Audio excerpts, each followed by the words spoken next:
I thought carrying a cardboard box out of Halleridge Logistics was my absolute floor. Then I discovered my sister, Talia, had slipped my landlord $1,000 to ensure I hit the pavement hard.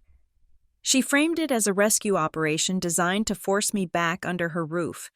But looking at the eviction notice trembling in my hand, I realized something vital. For the first time in my life, I wasn't going to go quietly.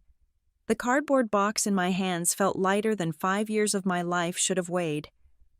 I stood in the parking lot of Halleridge Logistics, the asphalt radiating a dry, mid-afternoon heat that made the air shimmer.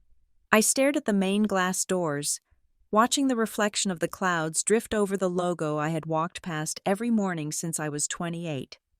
Operations Coordinator, that was the title on my badge. The badge currently sitting in a plastic bin on a security guard's desk. Role eliminated. That was the phrase the Human Resources Director, a woman named Brenda, who had eaten lunch with me at the company picnic 2 months ago, had used. She had said it with a practiced, sorrowful nod, sliding a thin folder of separation paperwork across the table. Restructuring, pivot in strategy. It was not about performance, she had insisted. It was just math. I unlocked my sedan, placed the box on the passenger seat, and sat behind the wheel. I did not cry. I had trained myself a long time ago that crying was blood in the water, especially when you felt like you were drowning. I just breathed, counting the inhales, trying to calculate how much savings I actually had. 3 months of rent, maybe 4 if I stopped eating fresh produce and canceled my streaming services. I drove home to Bracken Row Apartments in silence. The building was an older brick structure, a solid, unpretentious place that had felt like a sanctuary when I first moved in. It was not luxury, but it was mine. My sanctuary. I spent the next 3 days in a fugue state of aggressive pragmatism. I updated my resume until my eyes blurred. I applied to 20 jobs a day. I cleaned my apartment until the baseboards gleamed, scrubbing away the anxiety. Then came the second blow, the one that hit harder than the layoff itself. It was late Thursday. I was scrolling through professional networking sites, looking for leads, when a notification popped up. It was a post from my former manager at Halleridge. We are thrilled to announce we are looking for a logistics efficiency specialist to join our growing team. Apply today. I clicked the job description. My stomach dropped like a stone. It was my job. The bullet points were identical to the ones on my own resume. They had not eliminated the role. They had just eliminated me.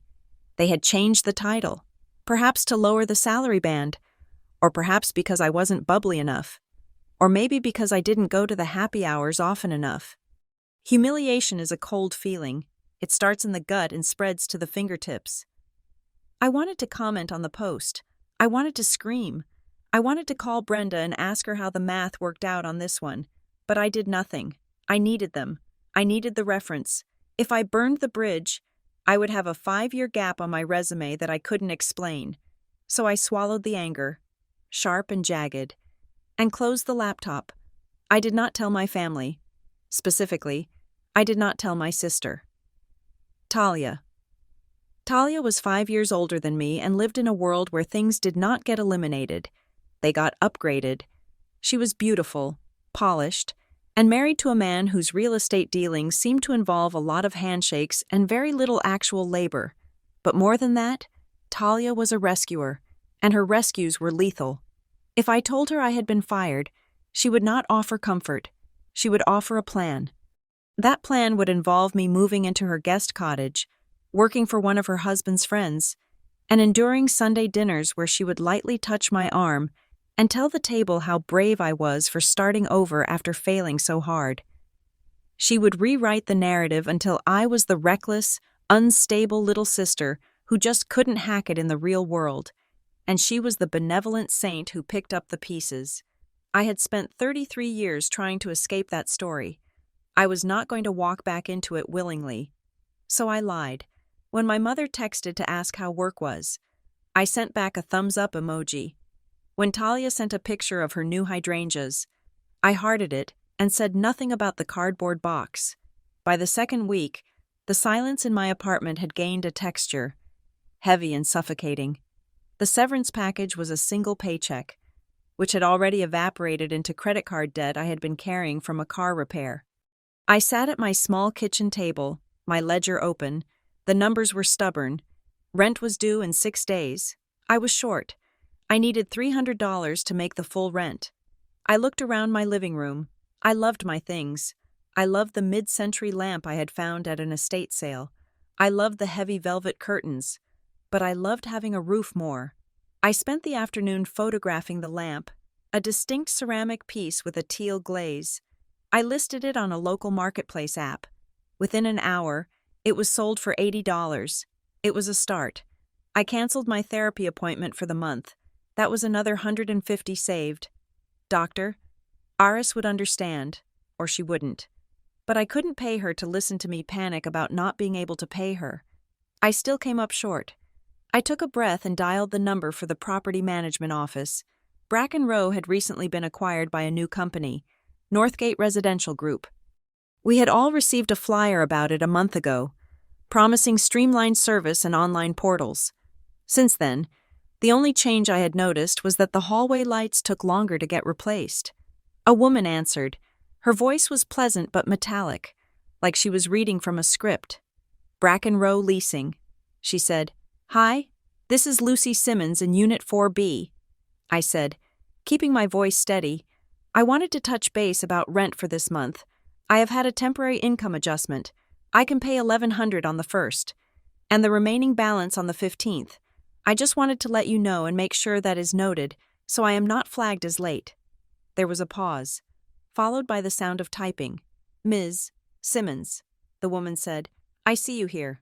Unfortunately, Northgate does not accept partial payments. It is an all-or-nothing system. The portal won't even process an amount that isn't the full balance." I gripped the phone tighter. I have lived here for 4 years. I have never been late. I'm just asking for a 2-week window. I can bring a cashier's check to the office if the portal is the issue. "We don't take checks in the office anymore," she said, her voice losing some of its pleasant veneer. "Policy, if the full amount isn't received by the 5th, a late fee is applied. If it isn't received by the 10th, we proceed with legal notice." "Please," I said, hating the beg in my voice. "It is a one-time situation. I can't override the system. Ms. Simmons, I would advise you to find the funds. Have a nice day." She hung up. I stared at the phone. It wasn't the rejection that stung. It was the indifference. I was a line on a spreadsheet, a cell that had turned red. I walked out into the hallway to check the mail, needing to move. The corridor smelled faintly of old carpet and something sweet, like overripe garbage. I almost bumped into Mr. Henderson from Unit 3C. He was an older man, a retired teacher who usually wore cardigans regardless of the weather. "Careful there, Lucy," he said, steadying himself on his cane. "Sorry, Mr.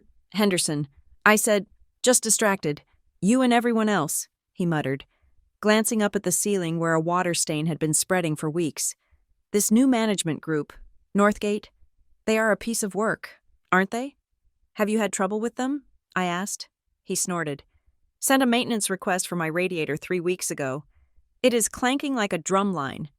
Guy finally showed up yesterday, looked at it for 2 minutes, said he needed a part, and left. Haven't seen him since. They are letting the place rot, if you ask me." I nodded, feeling a prickle of unease. "It is probably just the transition," I said, more to convince myself than him. "Maybe," he said, "or maybe they just don't care about keeping us comfortable anymore." I went back inside, the unease settling in my stomach. I told myself to focus. Survive the next 30 days, find a job, pay the rent, don't think about the water stain. My phone rang on the kitchen counter. The screen lit up with a photo I had taken years ago. Talia, laughing, her head thrown back, looking radiant and untouchable. I stared at it. If I didn't answer, she would call again.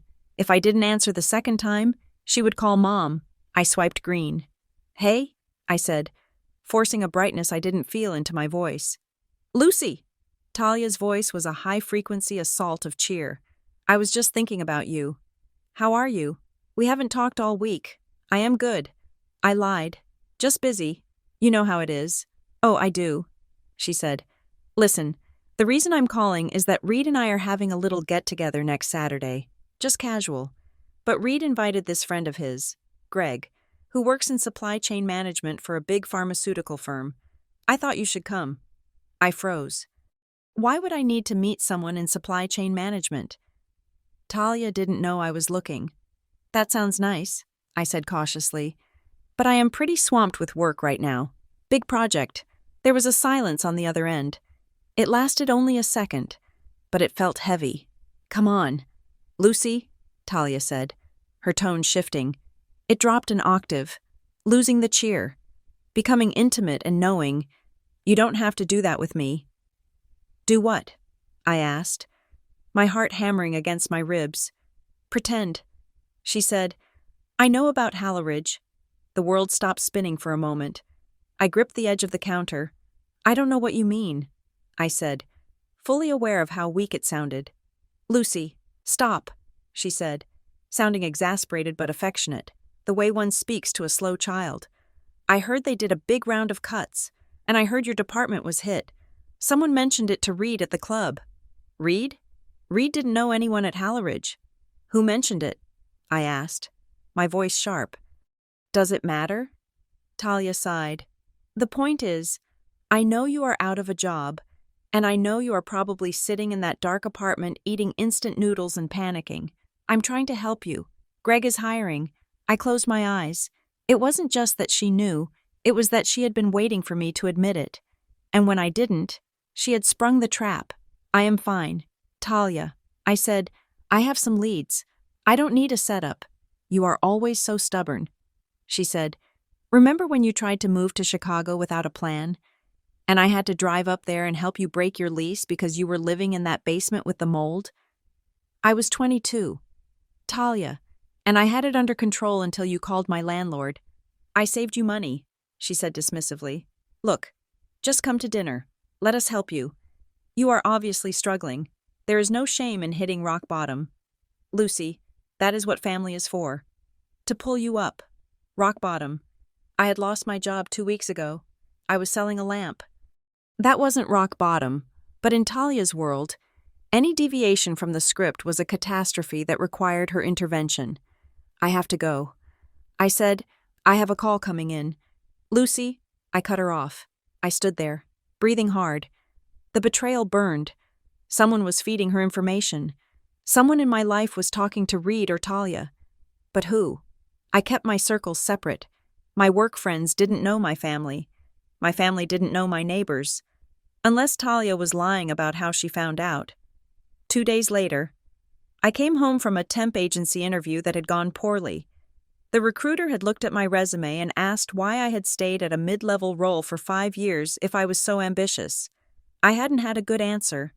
I walked up the stairs to the 4th floor, my feet dragging, as I turned the corner toward my apartment.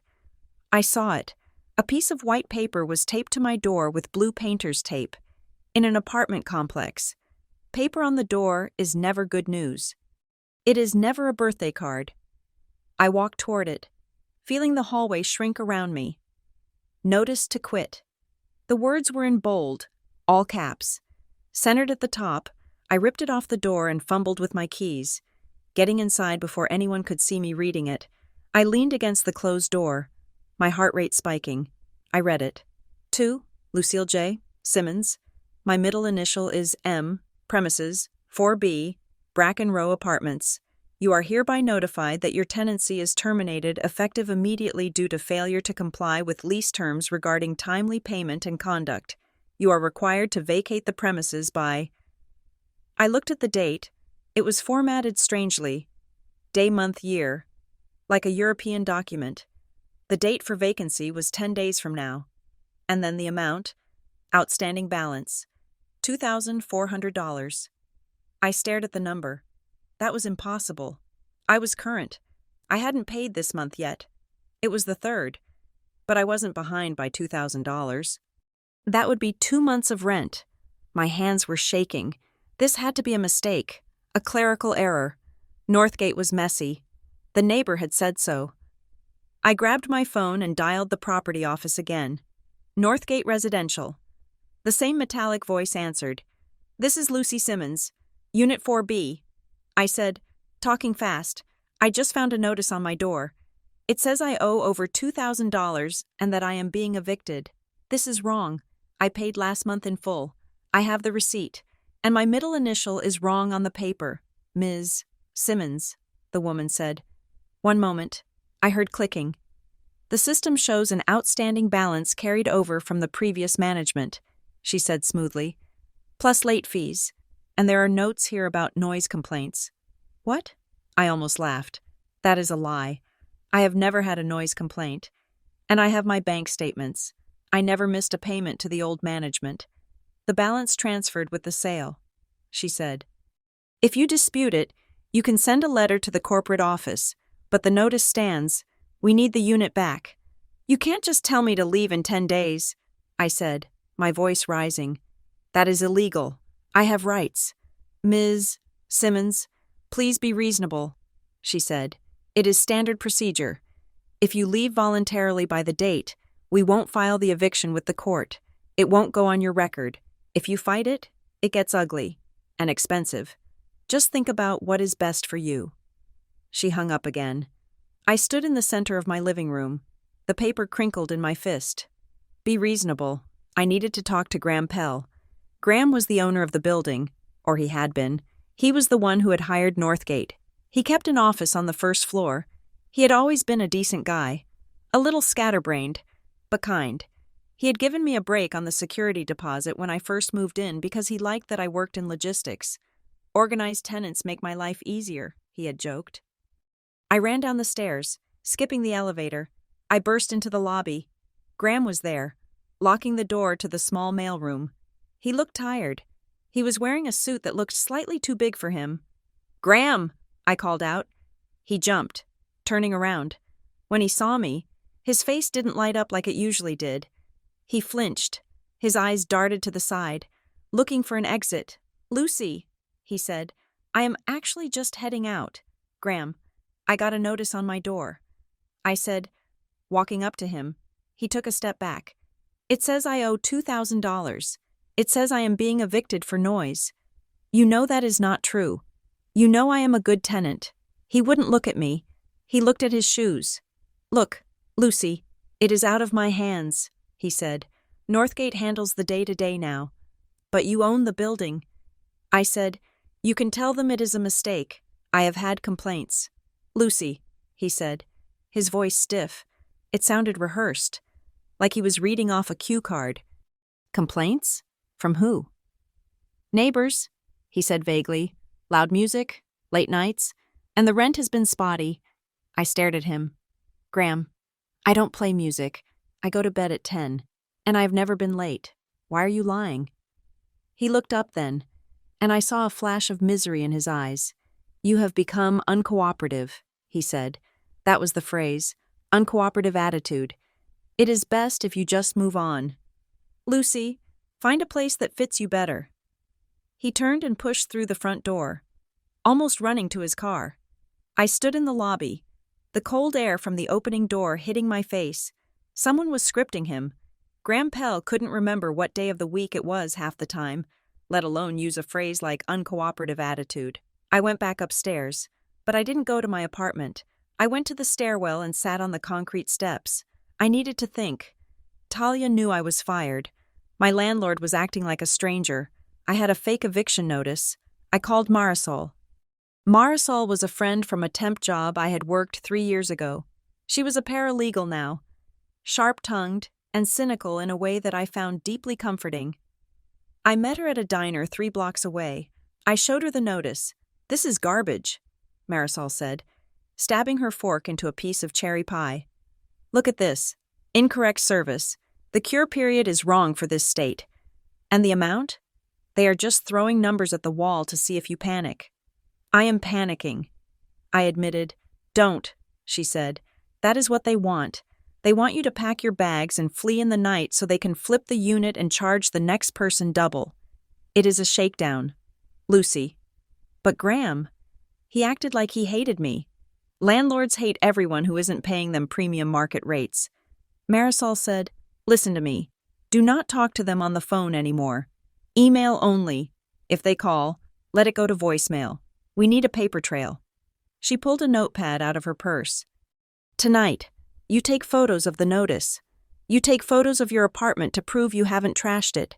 You download your bank statements highlighting every rent payment for the last year. And we draft an email." She wrote quickly. "Dear Management, I am in receipt of the notice dated today. The assertions in this notice are factually incorrect. I have a zero balance. I request a detailed ledger of my account immediately. I also deny all allegations of lease violations. Please direct all future communication to me in writing." It sounds so aggressive. I said, "I don't want to make them angry." "Lucy," Marisol said, grabbing my hand across the table. Her grip was tight. "They are already angry. They are trying to make you homeless. You don't win this by being the nice girl. You win by being the girl who knows the law." I nodded, though my stomach was churning. I walked back to the building around 9 o'clock. The night air was cooling down. The streetlights flickered against the brick facade of Bracken Row. It looked menacing now, not like a sanctuary. I entered the lobby and took the stairs. I didn't want to be in the elevator, didn't want to be trapped in a box. As I reached the landing of the second floor, I heard voices. The acoustics in the stairwell were strange. They carried sound from the hallways like a funnel. I stopped. I recognized Graham's voice. "I can't just make things up," he was saying. He sounded stressed. His voice was high and whining. "She is asking questions." She confronted me in the lobby. I held my breath. I crept up 2 more steps, peering through the crack in the fire door. Graham was standing in the second-floor hallway, pacing. He was holding his phone out in front of him on speaker. A woman's voice crackled through the speaker. It was distorted, but clear enough. "Graham, stop whining. You want the deal to go through, right? You want out of that debt?" I froze. "I don't know if I can do this," Graham said. "She is a nice kid. She is a disaster," the woman said, "and she needs a push. We are doing her a favor. Just do what you promised. Get her out, and you get your payout." Then the woman laughed. It wasn't a loud laugh. It was a short, breathy, dismissive sound. A sound I had heard 1,000 times over Sunday dinners. A sound I had heard when I wore a dress she didn't like, or when I dated a man she didn't approve of. It was Talia. My blood ran cold. I stood there on the concrete stairs, my hand gripping the metal railing so hard my knuckles turned white. It wasn't just a bad landlord. It wasn't just corporate greed. Talia was on the phone with my landlord. Talia was telling him to get me out. Talia was the one pulling the strings. Suddenly, the pieces slammed together. The help she offered, the knowledge about my job, the notice appearing right after she realized I wasn't coming to her for rescue. She was blowing up my life so she could be the one to rebuild it. She bribed him. She had to have, "You get your payout." I waited until Graham walked away, his footsteps fading down the hall. I turned and walked up the remaining flights of stairs to my apartment. I didn't run. I moved with a strange, icy calm. I unlocked my door, double-locked it behind me, and slid the chain into place. I went to my desk. I opened my laptop. I created a new folder on my desktop. I didn't name it Eviction. I named it Evidence. I pulled out my phone and backed up the text messages from Talia. I downloaded the recording of the voicemail she had left days ago. I scanned the fake notice. I started a spreadsheet timeline, typing in the date of the layoff, the date of the call, the date of the notice. I wasn't going to call her. I wasn't going to scream at her. She wanted me to break. She wanted me to show up at her doorstep, crying, begging for a room, admitting that she was right and I was incapable of surviving on my own. I looked at the glowing screen. If she wanted a war, I would give her one. But she wouldn't see it coming until it was too late. I was going to document every lie, every fake charge, every illegal move. I wasn't going down. And if I did, I was taking everyone with me. The morning after I heard my sister's laugh echoing through the stairwell, I woke up with a headache that felt like a geometric shape. sharp corners pressing against the back of my eyes. I lay in bed for 10 minutes, staring at the ceiling, listening to the building breathe. The radiator clanked, a rhythmic, metallic cough. Somewhere above me, footsteps thudded across the floorboards. My apartment, usually my sanctuary, now felt like a glass box. I felt watched. I reached for my phone on the nightstand. It was 8 in the morning. I scrolled to Talia's contact. My thumb hovered over the call button. I needed to know. I needed to hear the lie in her voice to confirm what my gut already knew. I pressed call. She answered on the second ring, her voice bright and breathless, the sound of someone who had already been to the gym and finished a kale smoothie. "Lucy, good morning. I was just thinking about you." I sat up, pulling the duvet tight around my chest. "Were you?" I asked. My voice was raspier than I intended. "Of course," she said. "I am always worrying about you. Did you think about dinner? Reed is really excited for you to meet Greg." I ignored the dinner invite. "I saw Graham Pell last night." I said. There was a pause. It was short, maybe half a second. But the silence had a texture. It was the sound of a calculation being made. "Who?" she asked. "My landlord. Talia? Graham?" "Oh, right," she said, her tone breezy again. "The sweaty little man with the comb-over? Why were you talking to him?" "He is evicting me," I said flatly. "I got a notice on my door. He says I owe thousands of dollars. He says I am a nuisance. Oh my God. Lucy!" Talia gasped. The performance was nearly perfect. If I hadn't heard her on speakerphone 12 hours ago, I would have believed her. "That is terrible. It is weird, right?" I said, keeping my voice level. "Because he was acting strange. And I could have sworn I heard him talking to someone about it in the hallway." Another pause. "Talking to someone?" Talia asked. "Like who?" "I don't know." I said. "It sounded like a woman. Well, honestly." "Lucy," Talia said. And I could hear the shift in her tone, the pivot from sympathy to management. "You have said yourself that building is falling apart.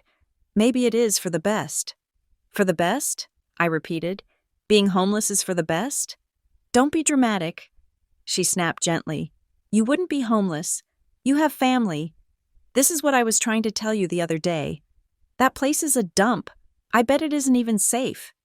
You hear about these old buildings having electrical fires or gas leaks all the time. Maybe the universe is trying to push you towards something better." The threat was subtle, wrapped in concern, but it landed like a punch. "Your building sounds unsafe anyway." It was a suggestion that things could get worse if I stayed. "I am not leaving." "Talia," I said, "I am going to fight it." "Lucy," she sighed. "Don't be stubborn. You are out of a job. You have no money. Just let us help you. Come stay in the guest suite. Reed won't mind. We can get you back on your feet. Fix up your resume. Maybe get you some new clothes. You can't win against a landlord. They have lawyers. You have a lot of spirit. But that doesn't pay rent." I looked at the evidence folder glowing on my laptop screen across the room. "I have to go." I said, "I have to call a lawyer." "A lawyer?" "Lucy, don't waste your money. You don't have any money to waste. Goodbye." "Talia." I hung up before she could respond. My hands were shaking, not from fear, but from a cold, hard rage. She hadn't denied knowing Graham. She hadn't asked details about the eviction. She had just pivoted immediately to "come home." It was a script, and she was getting frustrated that I wasn't reading my lines. I got out of bed and made coffee. I needed to be clinical. Marisol had told me to get documentation. I sat at my desk and drafted an email to the Northgate Residential General inbox. "To whom it may concern, I am formally disputing the validity of the notice to quit received on January 21st. I request a complete, itemized copy of my tenant ledger for the past 24 months. Furthermore, the notice references complaints. I request written copies of these complaints, including dates, times, and the specific nature of the alleged violations. Please provide these documents within 48 hours. Sincerely, Lucy Simmons." I hit send. The response came 4 hours later. It was an email from a Northgate admin account with no specific name attached. Attached, please find the requested documents. I opened the attachment. It was a PDF that looked like a disaster. The font sizes varied between lines. The columns were misaligned. It looked like someone had cut and pasted rows from different spreadsheets into a Word document and saved it as a PDF. I zoomed in on the complaints section at the bottom. Complaint. Loud music. Date. October 14th. Time. 2:30 in the afternoon. Complaint. Banging on walls. Date. November 3rd. Time. 11 in the morning. I laughed. A dry, humorless sound. On October 14th. I had been at a logistics conference in the city center from 8 in the morning until 6 at night. On November 3rd, I had been at the dentist for a root canal. They were making it up. They weren't even trying hard. They were banking on me not keeping a calendar, or simply being too overwhelmed to check. I printed the document and added it to my physical folder. Later that afternoon, I went downstairs to check the mail. The lobby was empty, but I heard the groan of the elevator. The doors opened, and a man in a gray jumpsuit walked out, carrying a heavy tool belt. It was the maintenance guy I had seen around a few times. He was older, maybe 60, with a face that looked like worn leather. "Excuse me," I said. He stopped, looking wary. "Yeah?" "I am in 4B. I said, "I just wanted to ask, have you been up to the 4th floor lately? Management said there were complaints about noise from my unit." He looked at me, then looked at the door to the management office to make sure it was closed. "I don't know nothing about complaints," he muttered. "I just fixed the leaks." "I know." I said, I am getting evicted, and it feels wrong." He shifted his weight, adjusting the belt. "Listen, miss, it isn't just you. They are clearing house." "What do you mean?" "The owners," he said, lowering his voice to a rumble. "They are trying to refinance the building, get a big loan to do renovations. But they can't get the valuation they need with the current rent roll. You folks on the old leases? You are paying below market. The bank doesn't like that. So they are kicking us out? They are squeezing you out," he corrected. "They stopped approving my supply orders 3 months ago. Told me to do the bare minimum. Patch it, don't fix it. That is the quote. They want people to get fed up and leave so they can renovate and double the rent." He glanced at the office door again. "Watch your back, miss. They are behind on city inspections, and they are getting desperate. If they don't get the building empty by the spring, the loan falls through, and from what I hear, they are already spending the money." He walked away before I could ask more. I stood there, processing. Talia wasn't just being a savior. She was solving a business problem. Reed, her husband, he was in real estate. If he was involved in this refinancing deal, my eviction wasn't just a family power play. It was a line item in a financial strategy. I went back upstairs and opened my laptop again. I needed cash. I couldn't fight this if I starved. I searched for emergency rental assistance in my county. There was a state-funded program designed to help people who had lost jobs. It offered up to 3 months of back rent. It would solve my immediate problem and kill their argument about the unpaid balance, even if that balance was fake. I clicked the link to the application portal. I created an account, typing in my social security number and date of birth. The screen flashed red. Error. An active application already exists for this social security number. I stared at the screen. That was impossible. I had never applied for welfare or assistance in my life. I called the helpline number listed on the side of the page. I waited on hold for 40 minutes, listening to smooth jazz that sounded like it was being played underwater. Finally, a tired-sounding man answered. "County Assistance. This is Marcus." "Hi," I said. "I am trying to apply, but it says I already have an application." "That must be a mistake." "Name and social?" he asked. I gave them to him. I heard him typing. "Okay, I see it here," he said. "Application started 3 weeks ago. Status is abandoned. It looks like it was started but never submitted." 3 weeks ago?" I asked. "Who started it?" "It is under your name. Ma'am, Lucy Simmons." "What email address was used?" I asked, my heart hammering. He read out a string of characters. L. Simmons, recovered mail, com. That is not my email. I whispered, "Ma'am, that is not me. Someone used my information. Can you tell me, was there a bank account attached for the deposit?" There was a routing number entered. He said, ending in 442. I closed my eyes. 442. That wasn't my bank, but I recognized it. It was the last 3 digits of the joint account Talia and I had opened 10 years ago when we were planning a trip to Italy. A trip we never took. I had forgotten the account existed. Talia clearly hadn't. She had started the application. She had used my identity to secure funds, maybe to pay my rent for me and claim she was the hero, or maybe just to see if I qualified. And then she had abandoned it. Why? Because she decided eviction was better. Someone stole my identity.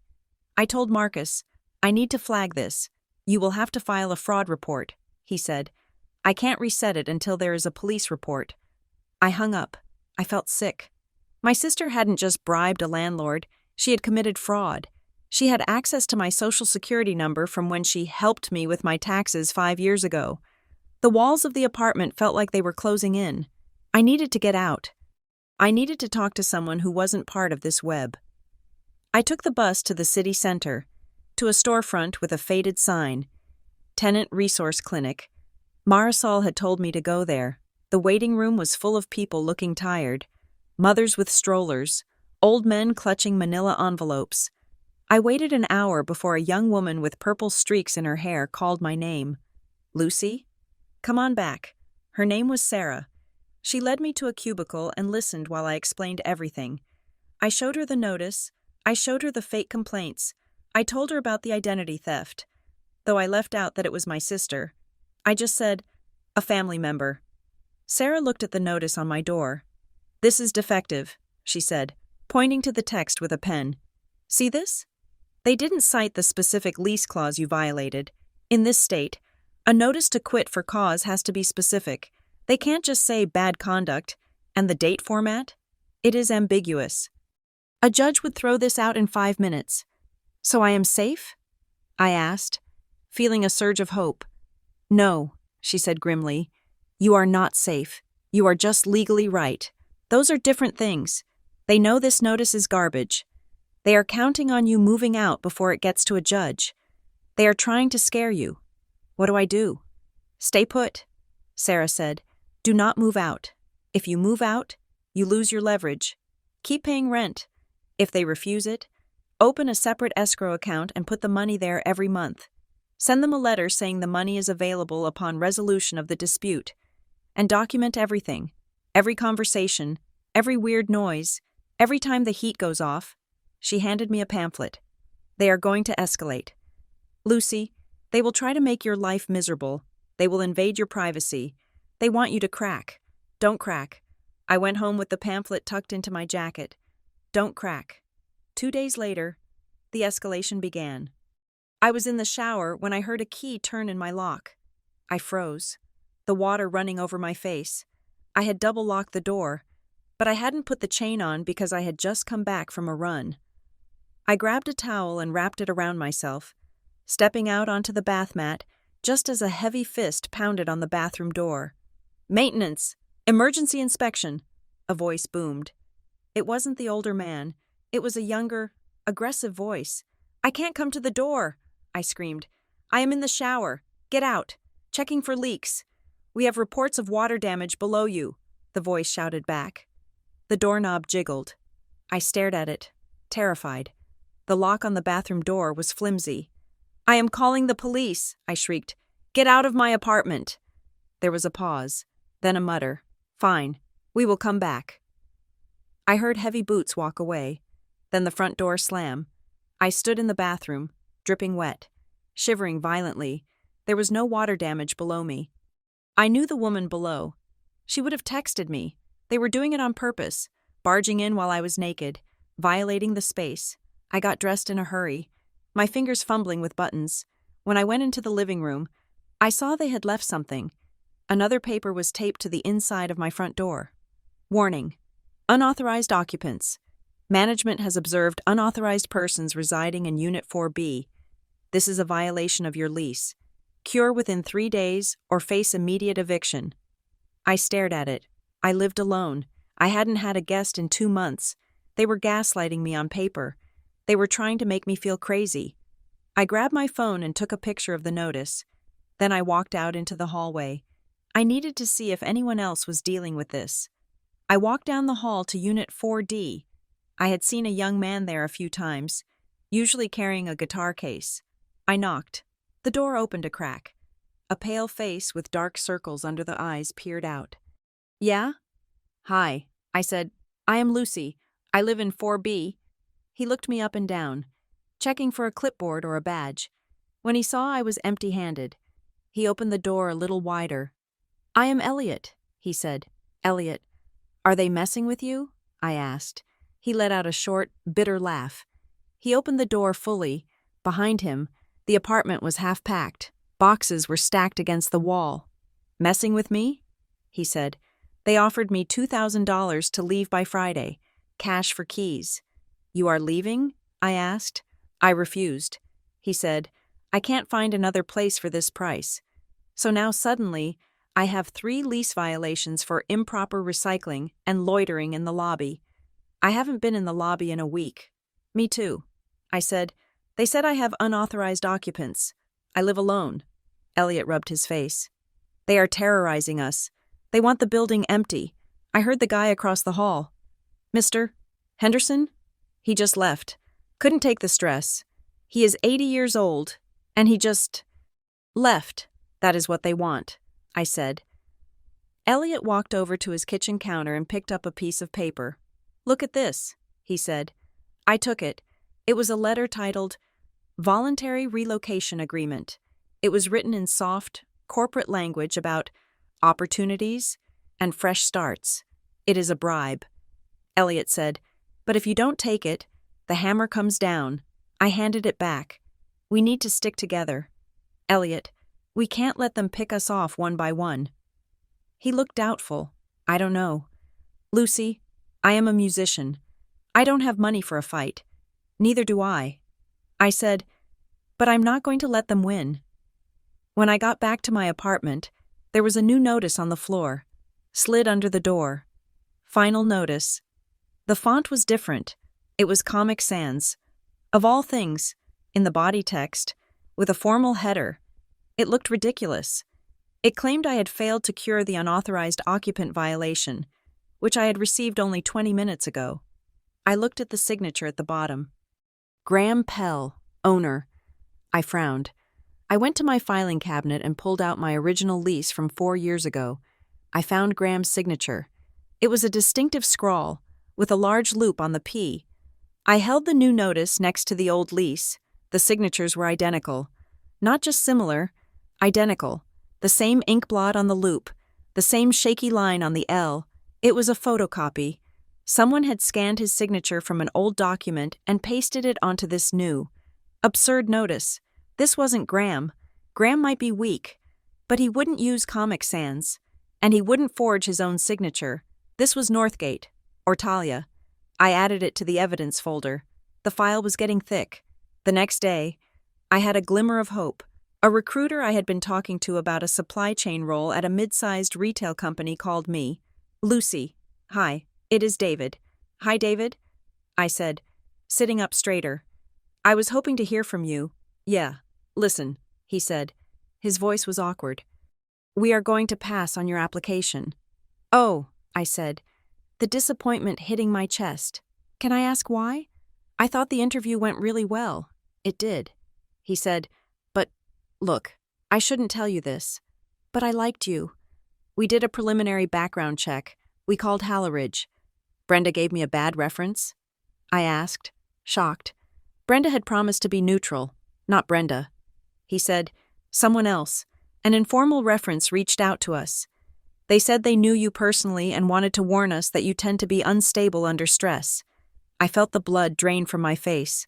Unstable. "Who?" I whispered. "Who called you?" "I can't say," David said, "but they seem to know you well.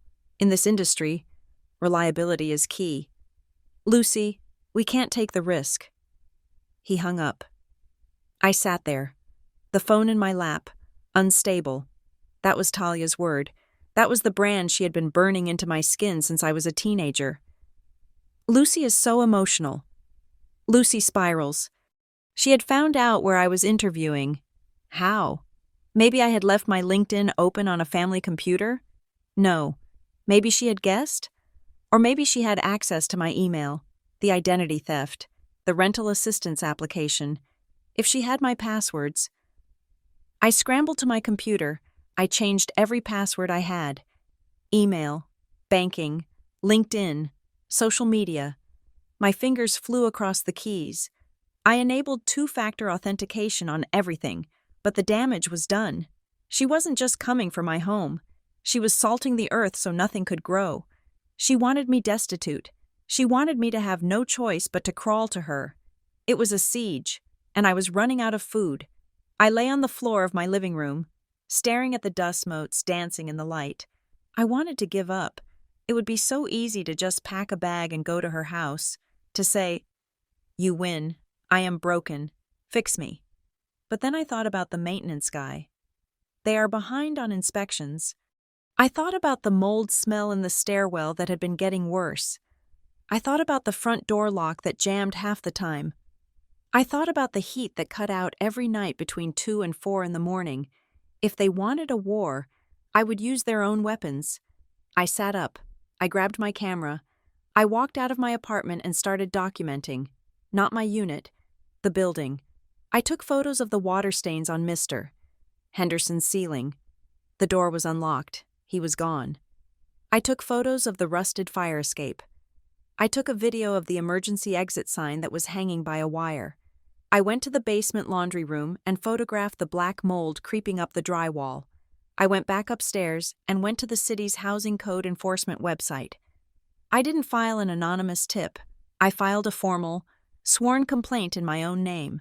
Nature of complaint: severe habitability violations including mold, fire safety hazards, and inconsistent heating. I uploaded the photos. I hit submit. Once a formal complaint is filed, the city is legally required to inspect within a certain window. And more importantly, once a tenant files a complaint, any eviction attempt within the next 6 months is presumed to be retaliation. It was a shield, a heavy, dangerous shield that would make them furious. I closed the laptop. My hands were steady now. I wasn't the unstable little sister anymore. I was the tenant in 4B. And I had just called in the cavalry. The morning the city inspection notification arrived, the air in the building shifted. It wasn't a physical change, like a drop in temperature, but a tension that vibrated through the floorboards. I found the official card in my mailbox. Department of Building and Safety. Inspection scheduled. Tuesday, January 27th. I hadn't been back inside my apartment for more than 10 minutes when my phone buzzed.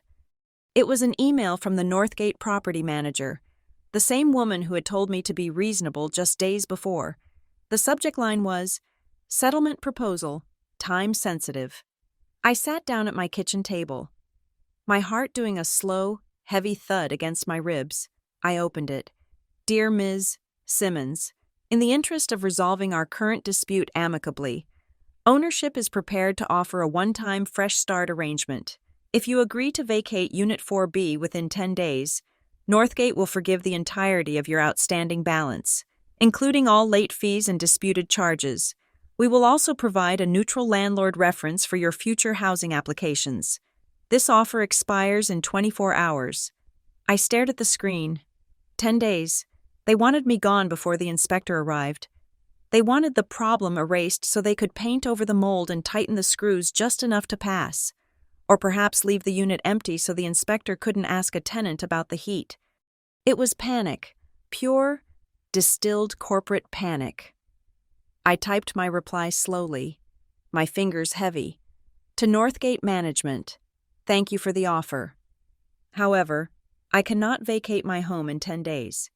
As previously stated, I dispute the validity of the charges and the eviction notice. I will remain in the unit. Please direct any further settlement offers to me in writing via certified mail. I hit send. I was shaking, but not from fear anymore. I was shaking with the adrenaline of someone who realizes the bully is flinching. An hour later, There was a knock at my door.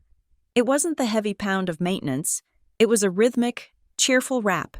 I looked through the peephole. It was Talia. She was wearing a camel-colored coat that probably cost more than my car, holding a cardboard carrier with 2 coffees. She looked out of place in the dim hallway of Bracken Row, like a celebrity visiting a disaster site for a photo opportunity. I unlocked the door but didn't open it wide. "Hi," I said. "Lucy," she beamed, holding up the coffees. "I brought you a oat milk latte. I know it is your favorite. Can I come in? It is freezing out there." I hesitated. Part of me wanted to slam the door, but another part, the part that was building a case, wanted to know what she was doing here. She never visited. I stepped back. "Come in." She walked in, her heels clicking on the hardwood. She looked around the apartment, her nose wrinkling slightly as she took in the boxes I had started to pack, and then stopped. She spotted the peeling paint near the window, one of the things I had photographed for the city. "Oh, honey," she said, setting the coffees on the table. "It is really gloomy in here. You need better lighting. I am fine." "Talia," I said, leaning against the counter. I didn't touch the coffee. "What are you doing here?" "I just wanted to see you," she said, unbuttoning her coat. "I feel like we got off on the wrong foot on the phone. I am worried about you." "Lucy, Mom is worried. We just want to make sure you are okay. I am handling it." I said, "Are you?" She looked at me with wide, sad eyes. "Lucy, you are fighting an eviction. You are unemployed. I know you have this pride thing, and you always have, but you are drowning. I can see it." I crossed my arms. "I am not drowning. I filed a complaint with the city. They are inspecting next week." Talia stiffened. "Just for a second." Her hand paused on the strap of her purse. "You called the city?" she asked. Her voice was careful. "Yes," I said. "The building is unsafe." "Lucy, that is really aggressive," she said. "You are going to make enemies. You don't want a lawsuit on your record. It will follow you forever. No one will rent to you." "I already have enemies." "Talia," she sighed, reaching into her oversized bag. "Look, let's stop this. I talked to Reed. We came up with a solution. We want to loan you the money to pay off the balance. All of it. The $2,000. Whatever they say you owe. We will pay it directly to the landlord. You can stay. Get your feet under you. And pay us back whenever. No interest." She pulled out a crisp document stapled at the corner. "I just need you to sign this simple agreement," she said, "just so it is formal. You know how Reed is with paperwork." I looked at the paper. Family loan agreement. It seemed generous. It seemed like the lifeline I had been praying for 2 weeks ago. But the timing was wrong. She was here because I had called the city. I picked up the document. I scanned the first page. Principal amount: $3,000. Repayment terms: open. I flipped to the second page. Clause 7. Assignment of proceeds. In the event borrower receives any settlement, judgment, or financial compensation arising from any dispute regarding the tenancy at 4B Bracken Row, borrower agrees to assign 100% of such proceeds to lender immediately upon receipt, up to the value of the loan plus administrative costs. Lender shall have power of attorney to negotiate such settlements on borrower's behalf. My body went still. Assign 100% of proceeds. Lender shall have power of attorney to negotiate. This wasn't a loan. It was a gag order. If I signed this, Talia, and by extension Reed, would own my lawsuit. They could settle with the landlord for $1, wipe the slate clean, and I would have no say. They were anticipating a settlement. They knew the landlord was in trouble, and they wanted to control the damage. I looked up at her. She was watching me, her face composed into a mask of sisterly benevolence. "I can't sign this." I said, "Why not?" She frowned. "It is free money. Lucy, we are trying to save you." Clause 7. I said, "You want control of any settlement. You want to negotiate for me. It is just standard language." She said quickly, "Reed's lawyer put it in. It just means if you win the lottery or something, you pay us back first." "No," I said. It means if I sue the landlord for illegal eviction, you get to decide the outcome. I dropped the paper on the table. Who are you protecting? Talia? I asked quietly. Her eyes narrowed. The warmth vanished. You are being paranoid, she said, cold and sharp. I am offering you a way out of this hole you dug. If you don't take it, don't come crying to me when the sheriff throws your stuff on the curb. I think you should leave, I said. She stared at me for a long moment. Then she snatched up the paper and the coffee she had brought for me. You are making a mistake, Lucy, a big one. You are playing a game you don't understand. She walked out, the door clicking shut behind her. I locked it. My hands were trembling. She was scared. They were all scared. That night, I couldn't sleep. The phrase, assignment of proceeds, kept looping in my mind. Why would they care about a settlement from a small-time eviction case unless the stakes were higher than my rent? I opened my laptop at 2 a.m. The screen glow was the only light in the room. I started searching for Graham Pell, not just as a landlord, but in the court records. I found a small claims case from 6 months ago, Pell versus Valenzuela. It looked like a dispute with a former commercial tenant in another building he owned. The case was closed, but the exhibits were still viewable online because it had been an appeal. I clicked through the PDFs, lease agreements, text messages, and then Exhibit D, plaintiff's bank statements. Graham had submitted his own bank statements to prove lost income. I scrolled through the rows of transactions, mortgage payments, utility bills, coffee shop purchases, and then I saw them. Deposit, cash, $1,000. Date, June 4th. Deposit, cash, $1,000. Date, August 1st. Deposit, cash, $1,000. Date, September 5th. They were irregular, but they were always round numbers, always cash, and they always happened right around the 1st of the month. A landlord collecting cash rent wasn't unusual, but Graham had told me Northgate handled everything now, and these deposits were into his personal account. Not a business LLC, it looked like bribery or kickbacks. I couldn't prove the money came from Talia. Cash has no name, but the amount, $1,000, echoed in my head. It fit the shape of a bribe. It fit the shape of the incentive Talia had likely used to get me evicted. I saved the PDF to my evidence folder.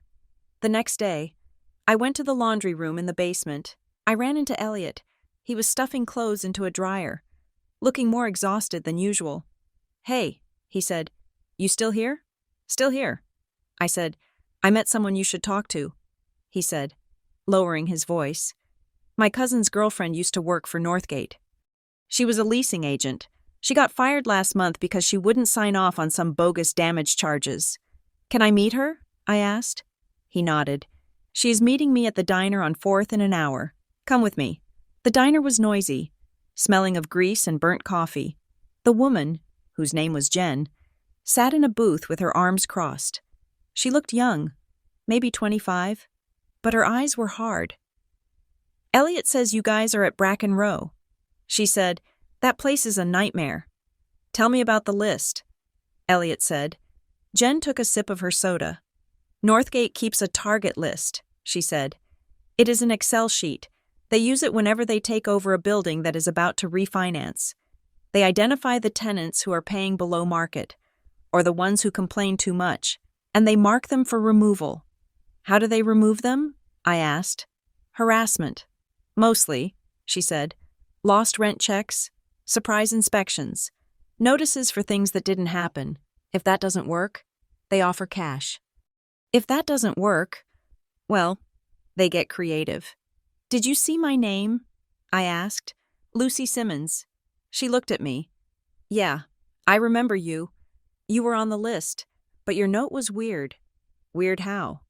Usually, the note says low rent, or hoarder, or something like that, next to your name. It said, family pressure possible.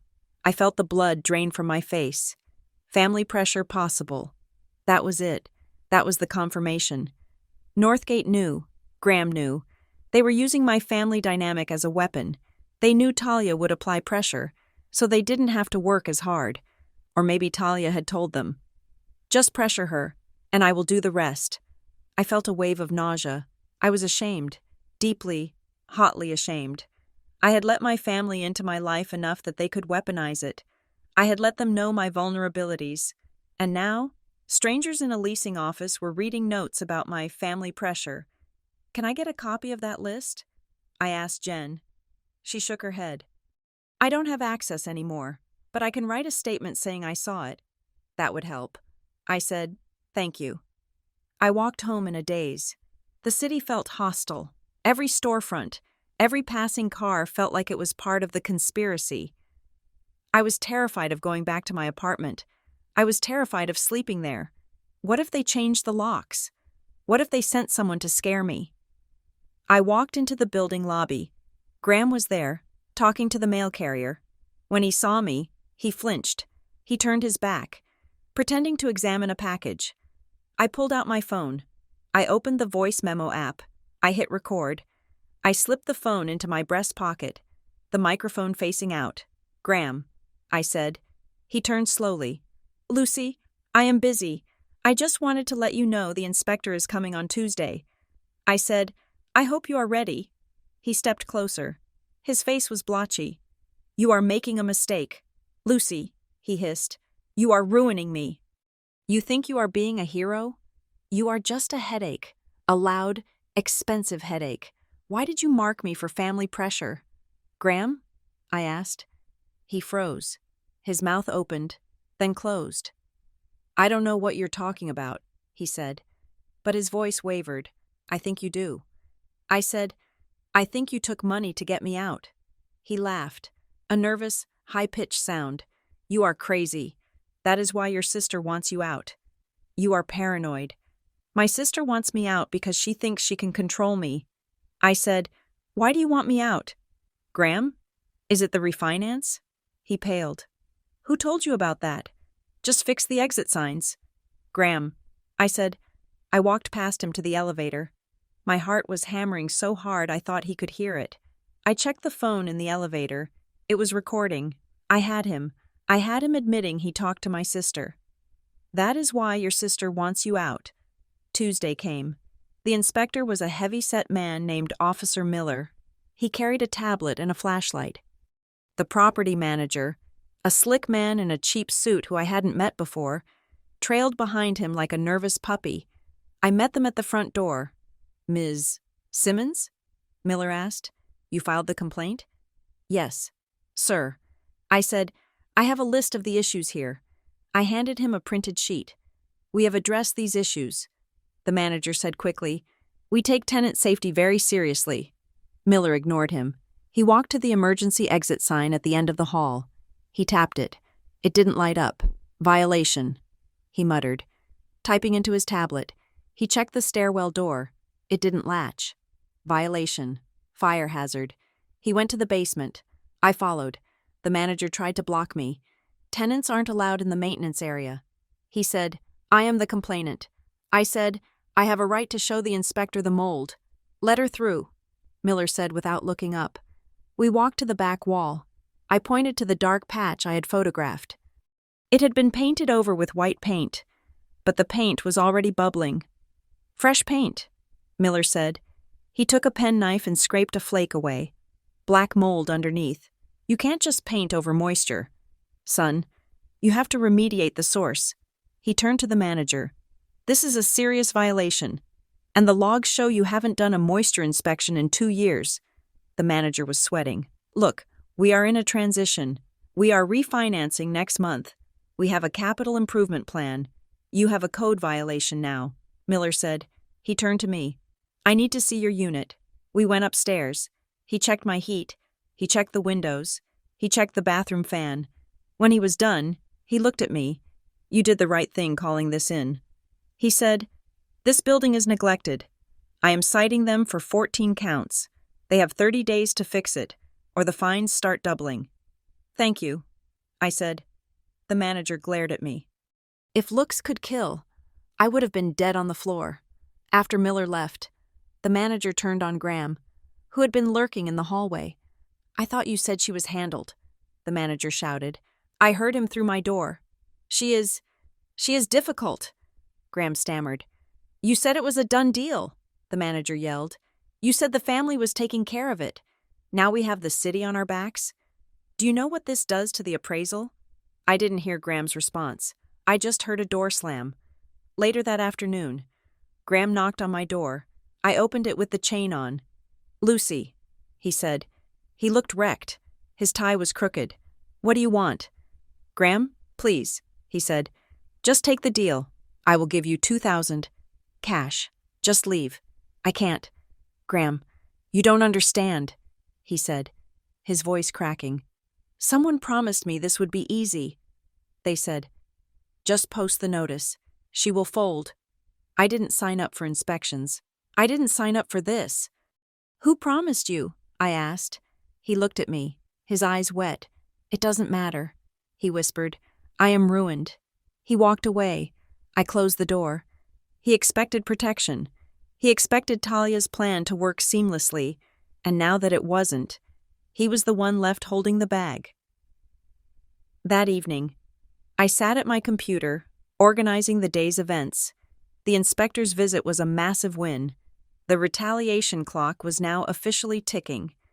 A notification popped up. New email. It was from an address I didn't recognize. unseen_hand_88protonmail.com. Subject: You need this. I opened the attachment. There was no text in the body, just an image attachment. I clicked it. It was a screenshot of a text message thread. The contact at the top was labeled Talia M. The gray bubble, the sender, said, She is digging in, requesting records. The blue bubble, Talia, replied, Don't worry. She breaks easily. $1,000 and she's out by the end of the month. Just keep the pressure on. I will handle the rest. The gray bubble. If she fights, it gets messy. Talia. She won't fight. She is broke and embarrassed. Just do what I paid you for. I stared at the screen. The air left my lungs. $1,000 and she's out. Just do what I paid you for. It was explicit. It was bribery. It was conspiracy to commit illegal eviction. Who sent this? Graham? The fired leasing agent? The property manager trying to save his own skin? It didn't matter. I had it. I printed the screenshot. My hands were shaking so hard I smeared the ink and had to print it again. I took it to the tenant resource clinic the next morning. Sarah, the volunteer, looked at it and let out a low whistle. This is radioactive, she said, but we need to authenticate it. A screenshot can be faked. How do I authenticate it? You need a lawyer with subpoena power, she said. Someone who can demand the phone records. This isn't just a housing dispute anymore. Lucy, this is fraud. She wrote down a name on a sticky note. Dana Klein. She is a private attorney, but she takes cases like this on a sliding scale. She hates Northgate. I called Dana Klein. Her office was a small, cluttered room above a bakery, smelling faintly of yeast and old paper. Dana was a sharp, bird-like woman with glasses on a chain. She looked at the screenshot. She looked at the notice. She looked at my timeline. You have a case, she said. A strong one. But it is going to be ugly. Your sister is involved? Yes, I said. Dana took off her glasses. If we use this text, we are accusing your sister of tortious interference and conspiracy. Are you ready for that? I thought about the family loan agreement. I thought about the unstable reference. I thought about the way Talia had laughed on the phone. Yes, I said. I am ready. Then stop talking. Dana said. No more emails to management. No more calls to your sister. We file a response to the eviction, and we include a counterclaim for harassment and retaliation. We subpoena the phone records. We go to war. I left her office feeling lighter. But the reality of my bank account hit me on the way home. It was payday. My final partial paycheck from Halleridge had arrived. It was $400. My rent was due in 3 days. I had groceries to buy. I had to pay Dana a small retainer. I stood in the grocery store aisle, holding a box of pasta. It was $2. I put it back and grabbed the store brand for 90 cents. I went home and wrote a check for the rent. I could only afford $600. It wasn't enough, but it was something. In the memo line, I wrote in bold, black ink, partial payment, disputed balance, under protest. I took a photo of the check. I mailed it certified. I sat on my floor, eating the plain pasta with a little butter. I was hungry. I was tired. But I was still here. I had one more thing to check. Dana had mentioned something about corporate veils. She said Northgate was just the manager, but the owner was the key. I went to the Secretary of State's business search website. I typed in Bracken Row, nothing. I typed in Graham Pell. I found a filing for Pellcrest Holdings, LLC. I clicked on the Principals tab. Graham Pell was listed as the manager, but there was another name listed as consulting member, Mercer Capital Group, Mercer, Reed Mercer, Talia's husband. I stared at the screen. The connection wasn't just informal. It wasn't just Talia whispering in Graham's ear. Reed's company was a member of the LLC that owned my building. Talia's interference wasn't just personal nastiness. It was business. They needed me out because Reed had a financial stake in the refinance. If the building value went up, Reed made money. If I stayed and paid low rent, Reed lost money. Talia wasn't just saving her sister. She was protecting her husband's investment. The betrayal felt different now. It wasn't hot and emotional. It was cold and metallic. I was just an obstacle to their profit margin. I printed the corporate filing. I added it to the folder. I looked at the stack of papers, the evidence. It was a story about greed and family and the way power tries to crush the quiet ones. I wasn't quiet anymore. I closed the folder. I turned off the light. And for the first time in weeks, I slept without dreaming. The revelation that my brother-in-law, Reed Mercer, was listed as a consulting member for Pellcrest Holdings sat in my stomach like a stone swallowed whole. It wasn't a jagged, panicked feeling anymore. It was a heavy, cold weight. I sat at my desk, the glow of the monitor illuminating the dark apartment. I had spent the last 3 hours cross-referencing public business filings with the glossy recent projects page on the Mercer Capital Group website. It was all there, buried in the boring, bureaucratic language of real estate finance. Reed wasn't just observing, he was structuring a bridge loan. The filing described a value-add repositioning strategy for a portfolio of assets including my building. I knew what value-add meant. In the logistics world, it meant optimizing supply chains. In the housing world, it meant emptying units, slapping on a coat of gray paint, installing stainless steel appliances, and doubling the rent. The math was simple. The higher the potential rent roll, the bigger the loan the bank would approve. And to get that high rent roll, they needed to get rid of the legacy tenants.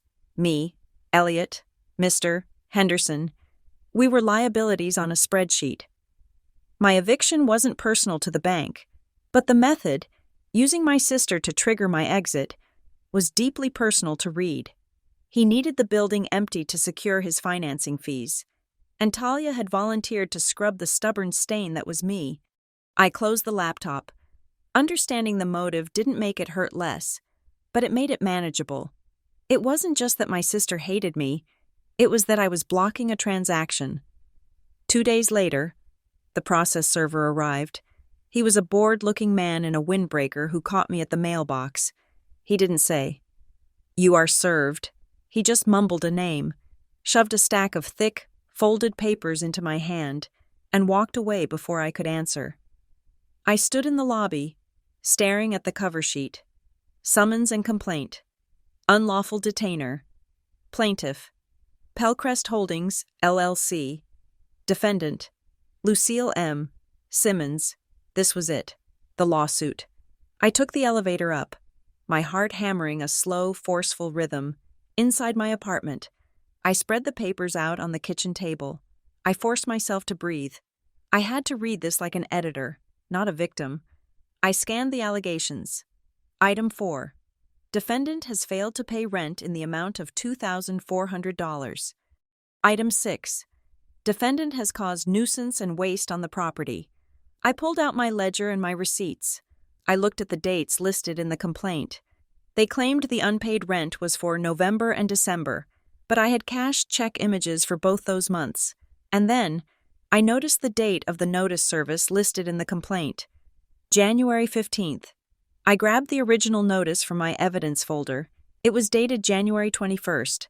They had backdated the service date in the court filing to make it look like they had given me more time than they actually had. And the amount was wrong. $2,400 was an arbitrary number.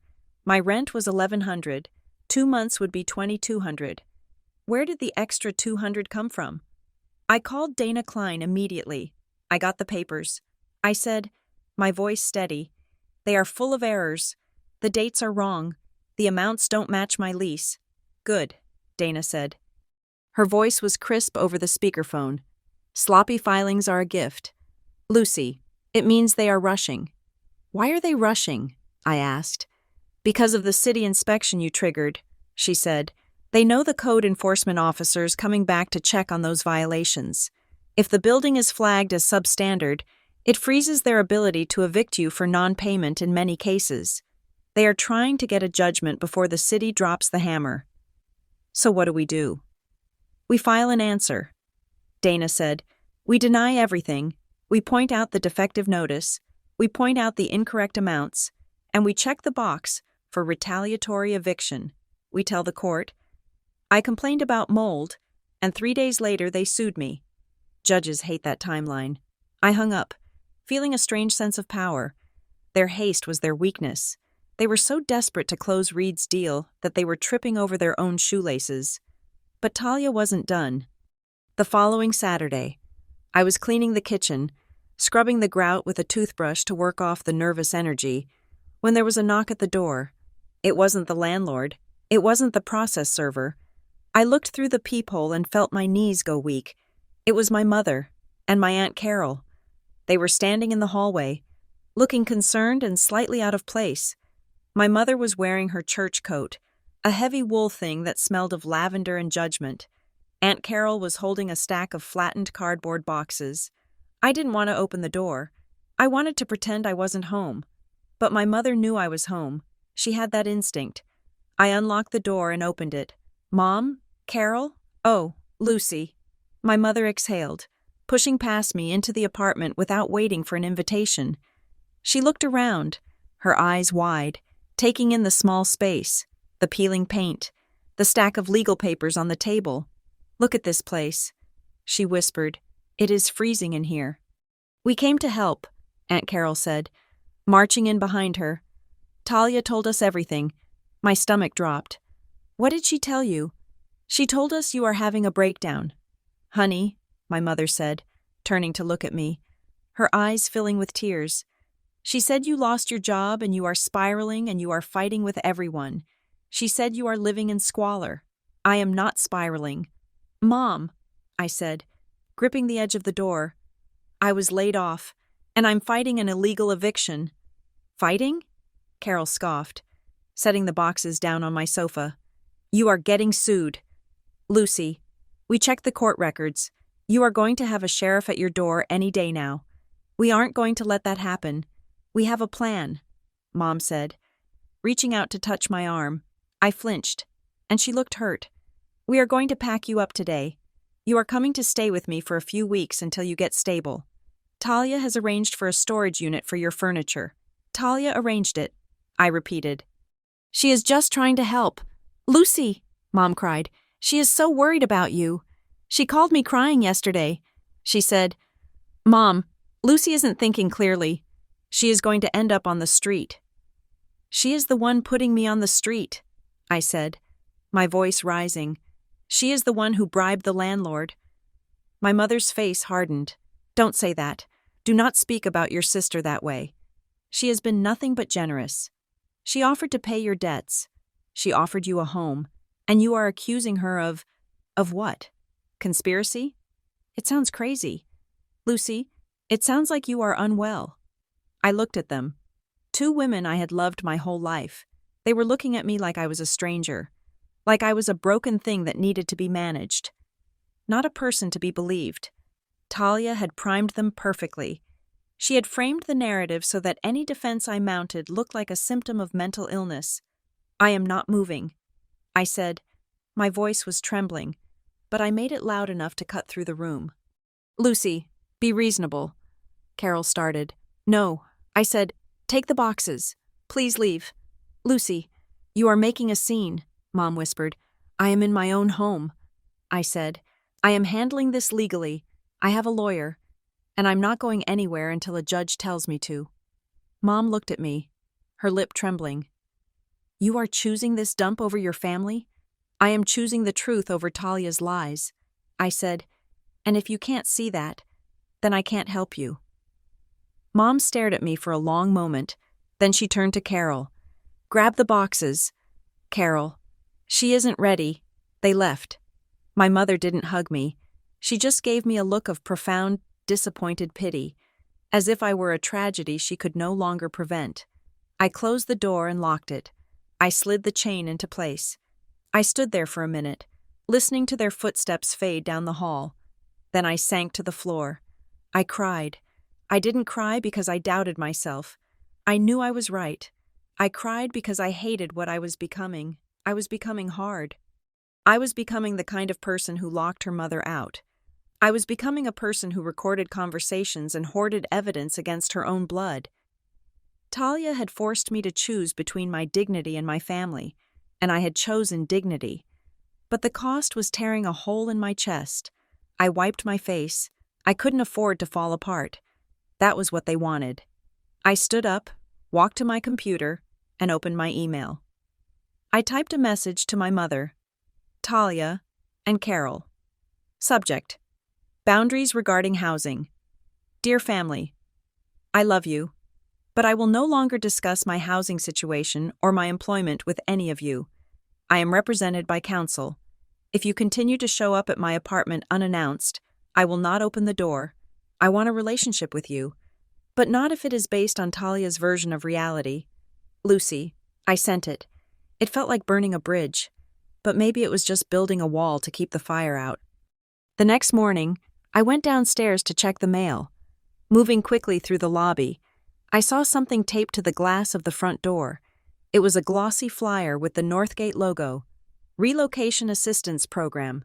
Valued tenants. As we prepare for exciting upgrades to Bracken Row, we are offering limited-time relocation packages. Generous cash incentives available for voluntary move-outs by February 1st. Contact the leasing office today. I stared at it. Exciting upgrades. That was code for, you can't afford to live here anymore. Elliot was standing by the mailboxes, looking at the same flyer. They are trying to empty the building before the court dates hit, he said quietly. It is a soft eviction. I said, they want us to self-deport. He nodded. I saw the handyman tearing down the tenant rights poster someone put up in the laundry room. He said, they are scrubbing the place. I looked at him. Elliot, are you going to take it? He hesitated. They offered me $2,500 yesterday. It is tempting. Lucy, I am tired. I know. I said, but if you take it, you sign a release. You can never sue them for what they did. And they win. He sighed, running a hand through his messy hair. So what do? We organize. I said, I have an attorney. She said if we can show a pattern, it helps all of us. I need you to write down every time they harassed you, every time they refused a repair. He looked at me, then nodded slowly. Okay, I will write it down. That afternoon, Dana filed our answer with the court. The clock was officially running. We had a hearing date set for February 12th. My phone buzzed. A text from Talia. I looked at the preview. If you just apologize, I can make it go away. Reed can pull some strings. We can stop this whole ugly mess. Just say you are sorry for lying to us. And we can fix this. I stared at the screen. Apologize. She wanted me to apologize for being the victim of her scheme. It was breathtaking. It was the ultimate power move. If I apologized, I validated her story. I admitted I was the broken one, the liar, the failure. I didn't reply. I took a screenshot and sent it to Dana. File it. I typed. 2 days later, a strange envelope arrived in the mail. It wasn't from the court. It was from Mercer Capital Group. I frowned. Why would Reed's firm be mailing me? I opened it. It was a formal subpoena notice, but it wasn't addressed to me as the target. It was a notice to consumer regarding a subpoena for records from Pelcrest Holdings, but stuck to the back of the notice was a page that clearly didn't belong. It looked like an internal email printout that had been inadvertently stapled to the packet. I read it, and my breath hitched. From Reed Mercer, Legal, Compliance. Subject, Pelcrest Refinance, Due Diligence Team. We need to clear the tenant friction reports by end of month for the underwriters.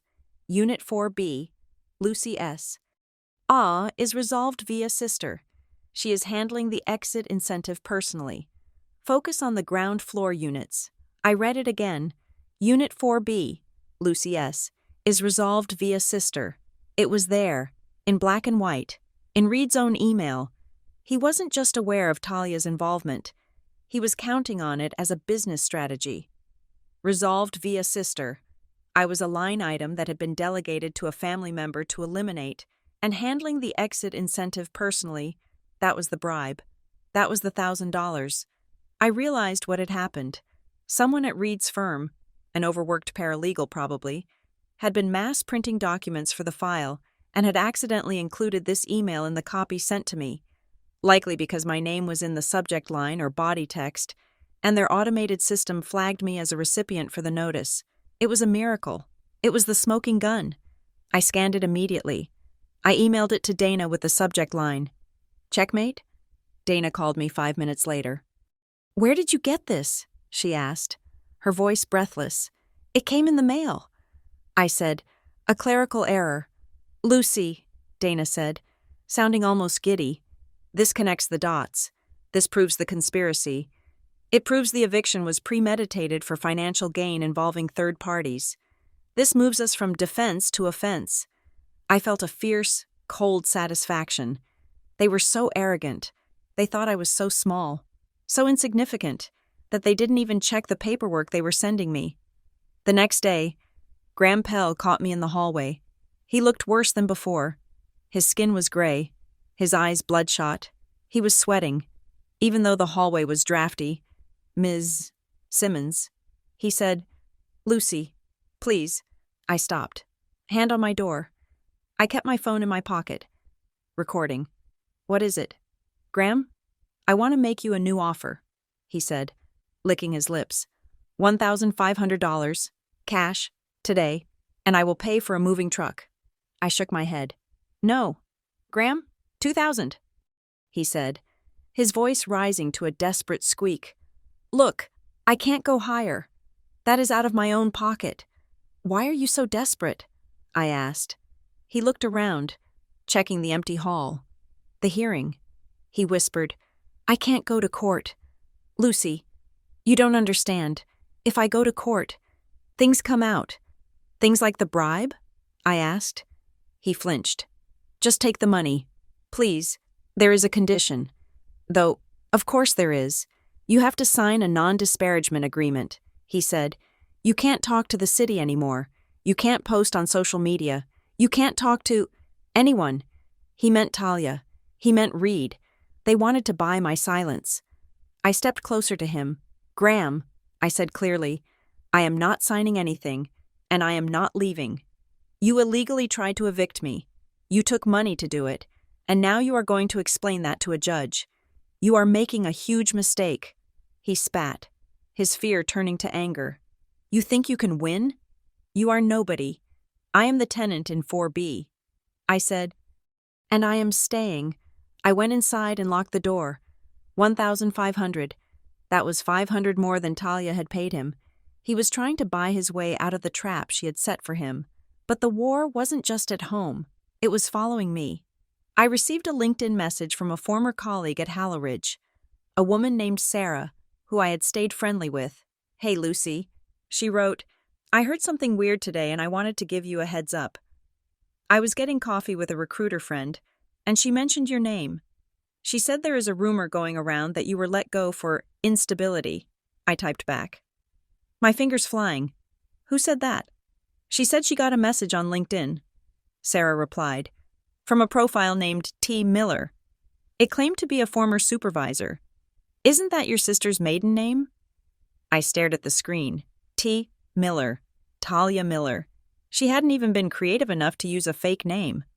She had used her maiden name, assuming no one in my professional circle would know it.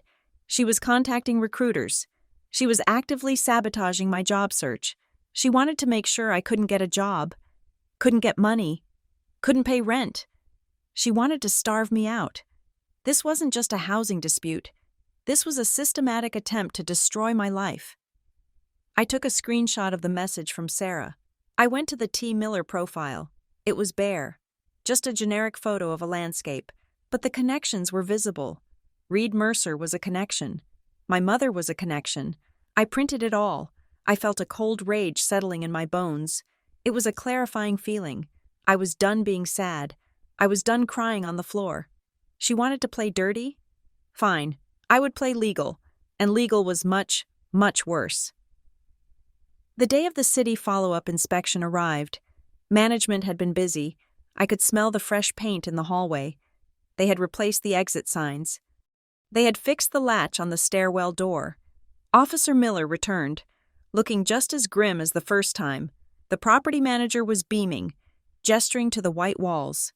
As you can see, we have remediated everything, the manager said. Miller walked to the spot in the basement where the mold had been. It was gleaming white.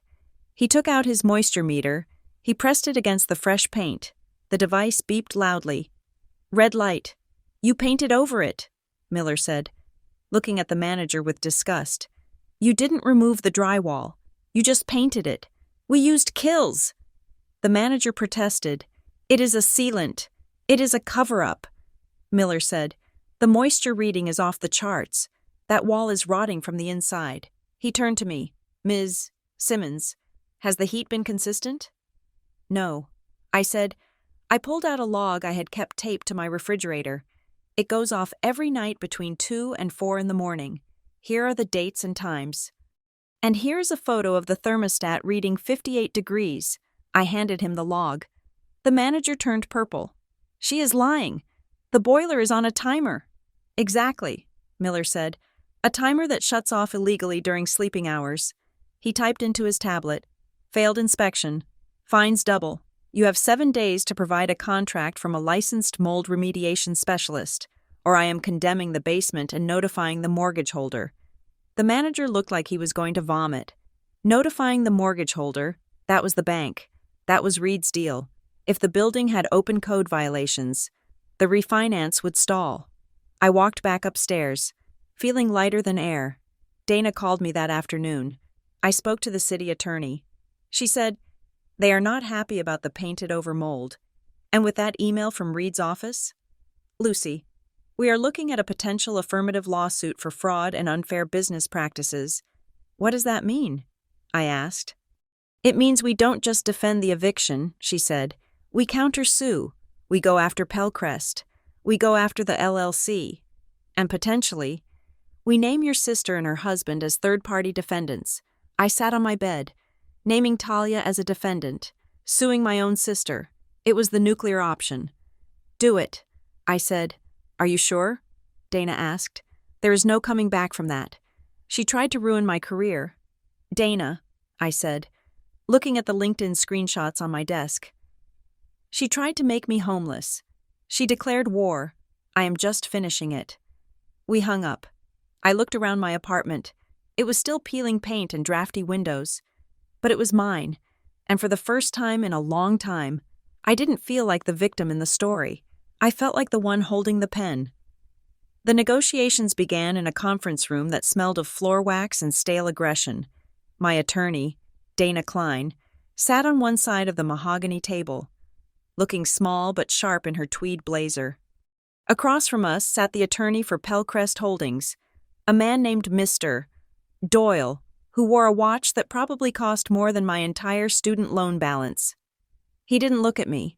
He looked at his papers, shuffling them with a bored rhythm. We are prepared to offer a mutual dismissal. Mister, Doyle said. His voice was smooth, the kind of voice that flattened bumps in the road. I looked at Dana. She kept her face neutral. Explain the terms, she said. Simple. Doyle said, Ms. Simmons agrees to vacate the premises within 14 days. In exchange, Pelcrest Holdings waives the alleged outstanding balance of $2,400 and agrees not to pursue a money judgment. Each side bears their own costs. The eviction action is dismissed with prejudice, meaning it won't appear on her rental history as a judgment. It sounded clean. It sounded like a way out.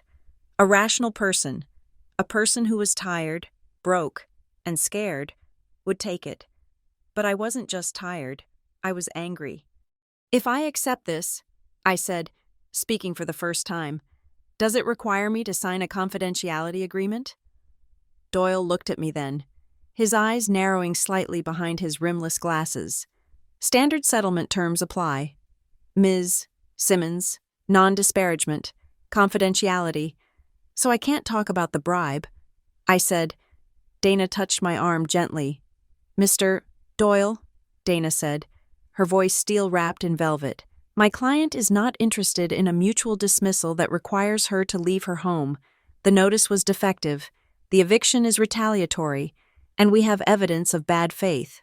Doyle sighed, closing his folder. "Ms. Simmons," he said, looking at me with a pity that felt like a slap, "this is a generous offer. If we go to hearing, and you lose, and tenants almost always lose, you will have an eviction on your record for 7 years. You will never rent a decent apartment again. Is that a risk you want to take just to prove a point?" I thought about Talia. I thought about the narrative she was spinning right now to our mother, to our cousins, to anyone who would listen. Lucy couldn't cope.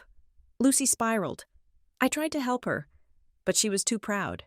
If I took this deal, I validated that story, I would be the girl who couldn't pay her rent and had to be let off the hook by a benevolent landlord. I would disappear quietly, silenced by a signature, while Reed's refinance went through, and Talia got to play the hero who managed the situation. "I am not leaving." "Mr. Doyle," I said. My voice didn't shake. "I will see you in court." We walked out. In the elevator. Dana looked at me. That was risky. She said, "I know."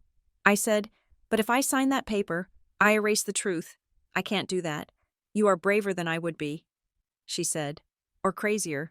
Maybe both." I said, "The backlash was immediate." That afternoon, my phone buzzed. I didn't answer. I let it go to voicemail. I knew who it was. The pattern was established. Legal pushback was always followed by family emotional violence. I waited 5 minutes, then played the message. It was Talia. But it wasn't the sweet, concerned Talia who brought lattes. It was the Talia I remembered from childhood, the one who pinched me under the table when I talked too much. "Lucy, you are being incredibly ungrateful." Her voice was low, trembling with a rage she was struggling to contain. "Mom is sick with worry. I am trying to clean up your mess, and you are acting like a child. You have always needed saving. Lucy, always. And now, when I finally set up a soft landing for you, you spit in my face?" There was a pause. I could hear her breathing hard. "You are selfish," she hissed. "You don't get to ruin Reed's deal just because you are having a midlife crisis. Grow up." I saved the voicemail. I backed it up to the cloud. I backed it up to a hard drive. "You don't get to ruin Reed's deal." There it was. The slip. The admission. It wasn't about my mental health. It wasn't about my safety. It was about the deal. I sent the audio file to Dana. Subject: Evidence of motive. Dana replied instantly. "Keep it. This is gold. But gold doesn't buy groceries." My bank account balance was $32. My rent check, the partial one, had been cashed, which was a legal win. Acceptance of rent often invalidates eviction, but it left me with nothing. I needed money, but I couldn't get a corporate job. Talia had poisoned the well with the unstable rumors, so I went lower. I signed up for a dog walking app. I signed up for a temp agency that handled manual labor, warehouse shifts, event cleanup, things that didn't require a LinkedIn profile. For the next week, my life became a blur of physical exhaustion. I woke up at 5 in the morning to walk a golden retriever named Buster, who pulled my arm out of its socket. I spent my days filing papers in a windowless medical records office for $15 an hour. I spent my evenings walking 3 more dogs. I came home smelling of wet fur and toner. My feet bled. My hands were chapped from the cold wind. But strangely, the work steadied me. There was no politics in picking up dog waste. There was no gaslighting in stacking boxes. It was honest work. It was survival. And every dollar I earned felt like a brick I was placing in a wall between me and Talia. I wasn't the fragile, unstable sister. I was the woman who walked 10 miles a day to pay for her lawyer. While I worked, the resistance at Bracken Row grew. Elliot and I held a meeting in the laundry room. There were 5 of us now. Mrs. Higgins from 2A, a young couple from the 3rd floor, and us. "We need noise," Elliot said. He looked better. Angry suited him. "The media isn't biting." I called the local news desk, and they said, "Tenant-landlord disputes aren't a story unless someone dies. Then we find someone else." I said, "I found the Harborline Tenants Network online." They were a grassroots advocacy group, small but loud. I sent them everything. The photos of the painted-over mold, the family pressure note from the leasing agent, the timeline. They didn't just bite. They swarmed. 2 days later, their Instagram and Twitter accounts posted a thread. Alert. Northgate Residential and Pelcrest Holdings are attempting illegal mass evictions at Bracken Row. Tenants report bribery, harassment, and identity theft. We stand with the tenants of Bracken Row. They tagged Reed's company, Mercer Capital Group. They tagged the city council. It didn't go viral globally, but in the local housing community, it made waves. Suddenly, the atmosphere in the building changed. The property manager stopped lurking in the hallways. The surprise inspections stopped. The maintenance team actually showed up to fix the front door lock. They were being watched. They were cautious. Dana called me on a Thursday with a discovery that shifted the ground beneath us. "I found something," she said. "I was digging into Pelcrest Holdings' litigation history in other counties. This isn't their first rodeo." "What did you find?" I asked, pressing the phone to my ear as I walked a poodle through the park. 3 years ago, in a building in the South District, Pelcrest was sued by a group of commercial tenants. They alleged that the management company forged tenant ledgers to show missed payments that never happened. "Forged ledgers?" I asked. "Like mine?" "Exactly," Dana said. "The case settled out of court, so there is no judgment. But the complaint is public record. It establishes a pattern. Judges notice patterns. Lucy, if we can show the judge that your missing rent looks exactly like the missing rent from 3 years ago, it destroys their credibility." I felt a shiver that had nothing to do with the cold. I am not just defending myself. I realized I am exposing a machine. "They have a playbook," I said, "and we are burning it," Dana said. Then came the mistake, the beautiful, incompetent mistake that happens when greedy people rush. It was Friday afternoon. I was at the temp job, organizing files, when my phone pinged with an email from Dana. Subject: urgent. Read immediately. I opened it. "Lucy, look at the attachment. Opposing counsel just sent over a draft settlement summary. I think he meant to send it to his client for review, but he auto-filled my email address instead." I opened the attachment. It was a document titled Settlement Structure, Simmons Unit 4B. It was a grid of numbers and notes. Row 1, Outstanding Rent, Disputed, $2,400. Row 2, Legal Fees, $1,500. Row 3, Relocation Incentive, Offer $2,000. And then, Row 4, Reimbursement to Sister. Note: Sister paid $1,000 incentive to G. Pell in January. Reimburse at closing of refinance from equity draw. I stared at the screen. The fluorescent lights of the file room seemed to hum louder. Sister paid $1,000 incentive to G. Pell. Reimburse at closing. It was the smoking gun. It was the bullet and the casing and the fingerprint all in one. They had written it down. They had treated the bribe as a business expense. They had treated the destruction of my life as a line item to be reimbursed at closing. I forwarded it back to Dana. "Is this admissible?" Dana's reply: "It is inadvertent disclosure. We have to notify them we have it. but we can argue it falls under the crime fraud exception to attorney-client privilege because it documents an illegal payment. Even if the judge strikes it, they know we have it. They know we know. I felt a wild, hysterical laughter bubbling up in my throat. They had itemized the bribe. That night, Talia called. I didn't answer.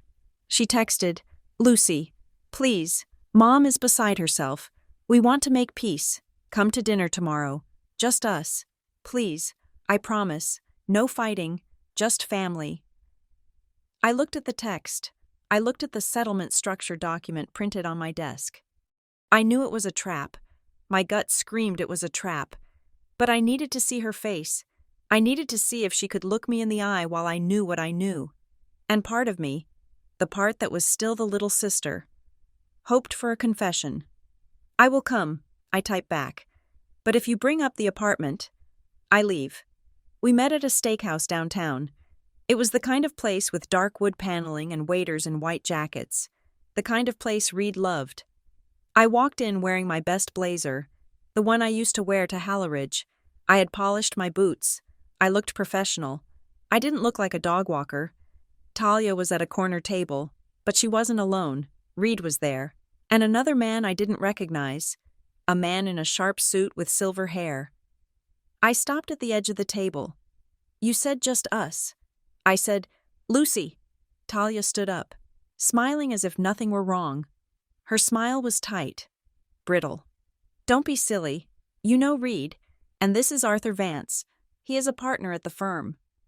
We were just finishing up a meeting, and I told them you were coming. Sit down. Arthur Vance." I recognized the name. He was the head of the underwriting team for the bank. I had seen his name on the project filings. This wasn't a family dinner. This was a closing dinner. I sat down. I didn't unfold my napkin. "Nice to meet you." "Lucy," Arthur said. He had a smooth, shark-like grin. "Reed speaks very highly of you. Says you are looking for new opportunities." I looked at Reed. He was avoiding my gaze, pouring wine into his glass with intense concentration. "I am currently employed." "Thank you." I said, "That is great." Arthur said, "You know, Reed was just telling me about the situation with your housing. Very unfortunate. Old buildings, tricky management." I stared at him. The audacity was breathtaking.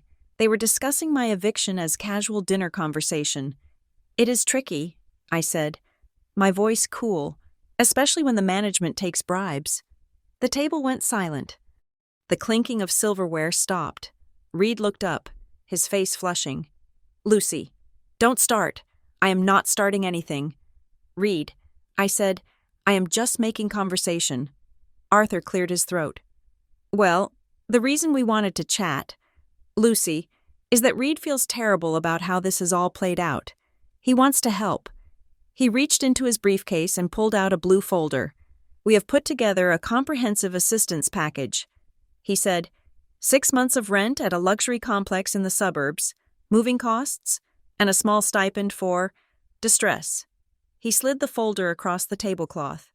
It hit my water glass with a soft clink. "All we need," Arthur said, "is a signature on the release.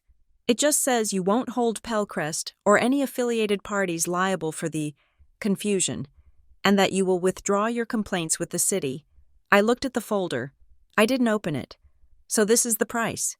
I said, 6 months of rent. "That is what my integrity costs?" "Lucy," Talia said, leaning forward. Her eyes were pleading, but hard. "Take the deal. Please. Arthur needs the file closed by Monday. If you don't sign, the financing gets delayed. You don't want to be the reason Reed loses this deal." "The reason Reed loses the deal?" I asked softly. I looked at my sister. I saw the fear in her eyes. Not fear for me. Fear for her lifestyle. Fear for the status that Reed's deal would buy. She had sold me out to protect her comfort.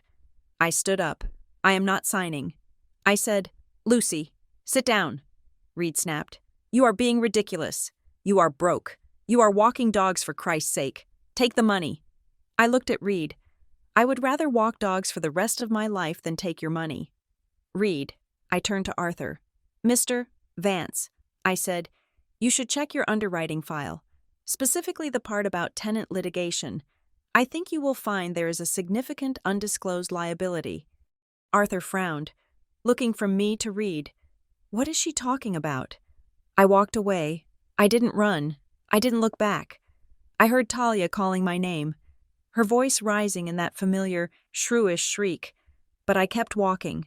I walked out of the restaurant, into the cold night air. I got into my car. My hands were shaking so hard, I couldn't put the key in the ignition. I sat there, gripping the steering wheel, breathing in gasps. It was over. The illusion of family was gone. They weren't my family.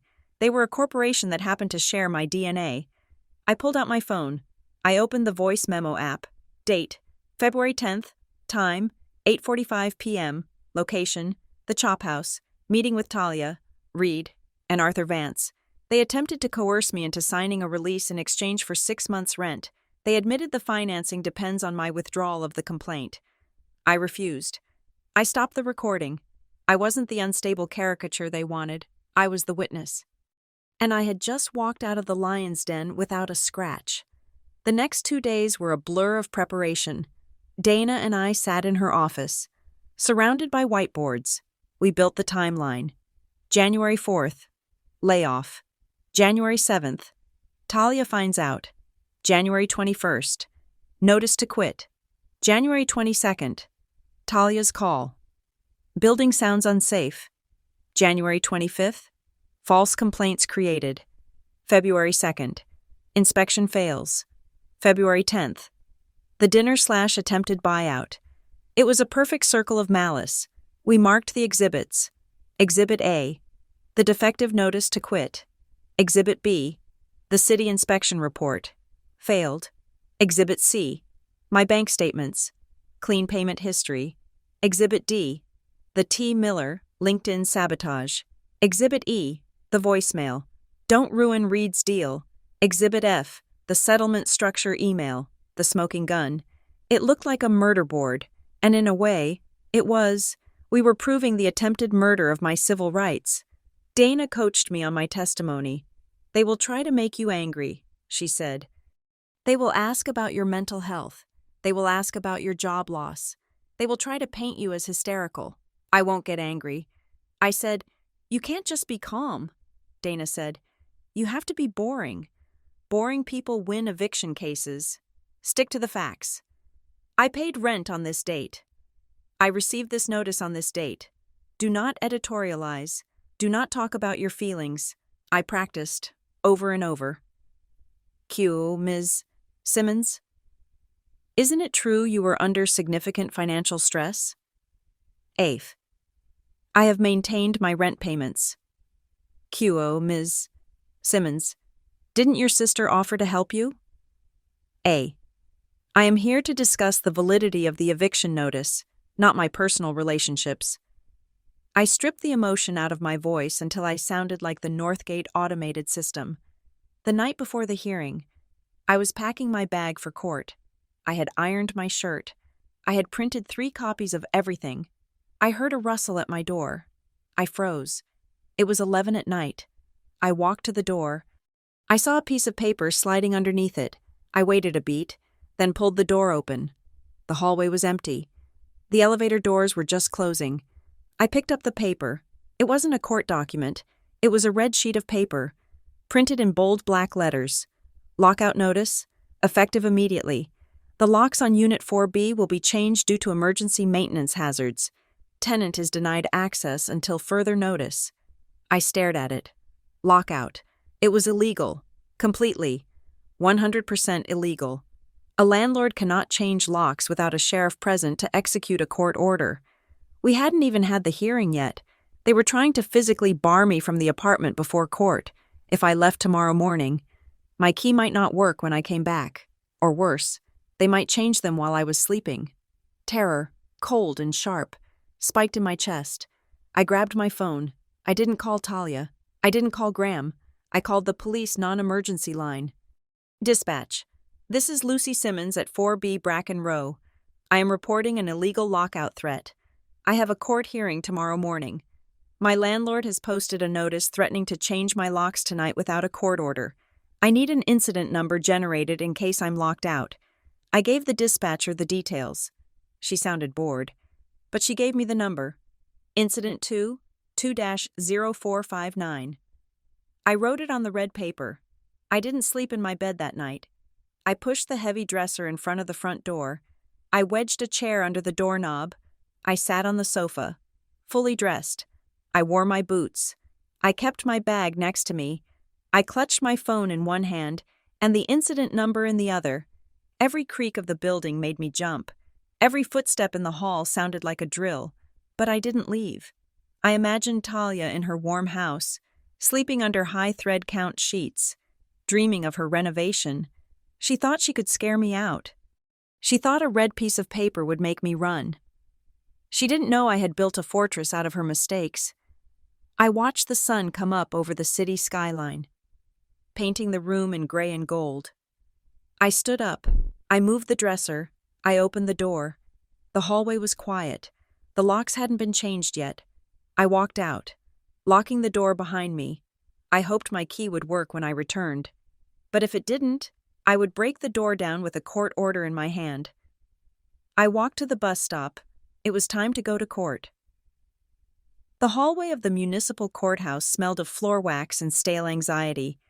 I sat on a hard wooden bench, my knees pressed together, clutching my binder of evidence like it was a shield. Next to me, Dana Klein was scrolling through her phone, looking calm and bored. That was the strategy. Be boring. Across the aisle, Graham Pell was pacing. He was wearing a suit that was a shade too blue, and he kept wiping his palms on his trousers. Mr. Doyle, the high-priced attorney representing Pellcrest Holdings, stood near the window, checking his watch with an air of irritation, as if his mere presence in this dingy corridor was an insult to his billing rate. Talia wasn't there. Of course she wasn't. She was the architect, not the bricklayer.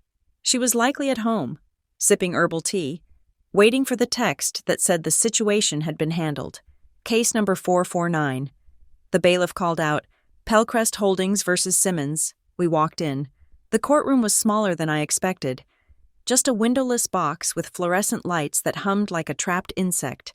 The judge, a woman with gray hair cut in a sharp bob and glasses perched on the end of her nose, looked down at us from the bench. She looked tired. "Mr."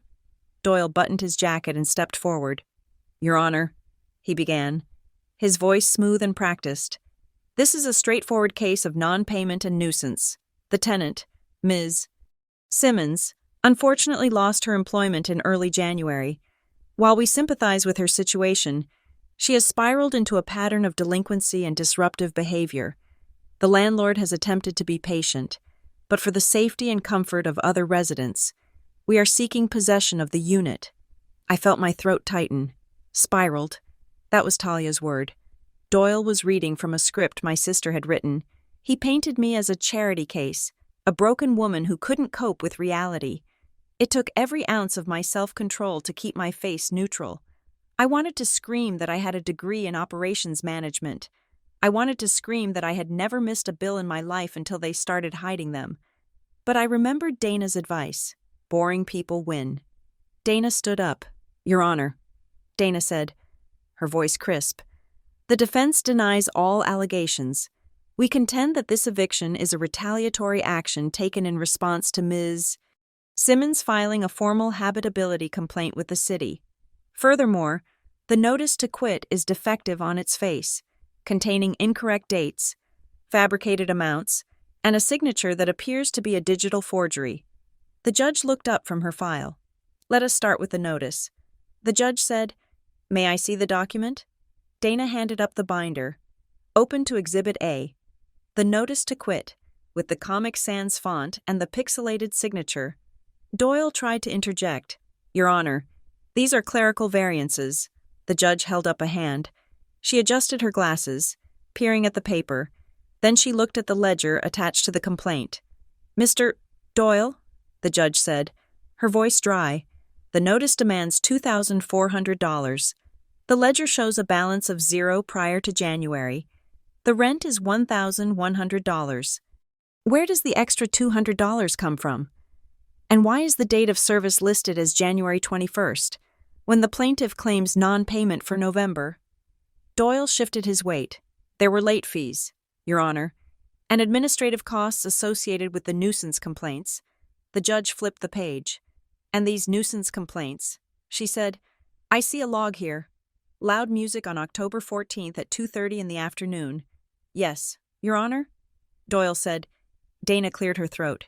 Your Honor, if you look at Exhibit C, you will see a credit card receipt showing that Ms. Simmons was attending a logistics conference in the city center at that exact time. She was 10 miles away. The judge looked at the receipt. She looked at Doyle. Mr.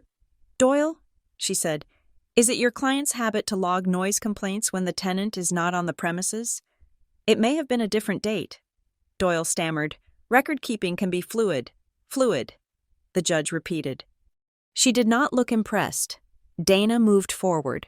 Your Honor, we believe this fluidity is intentional. We believe this entire eviction was manufactured to clear the building for a refinancing deal involving the landlord's business partners. Objection, Doyle barked. Conspiracy theories are not relevant to a summary eviction proceeding. It is relevant if it establishes a motive for retaliation and fraud. Dana said calmly, and we have evidence. She pulled out a document. It was the settlement structure email, the one Doyle had accidentally sent to us. Exhibit F, Dana said. This is an internal email from the plaintiff's counsel to the landlord, inadvertently disclosed to the defense. Please direct your attention to row 4. Doyle froze. He recognized the paper. His face went a pale, sickly color. The judge took the paper. The room went silent. The only sound was the hum of the lights and the rustle of the page turning. She read it. Her eyebrows shot up. Reimbursement to sister, the judge read aloud.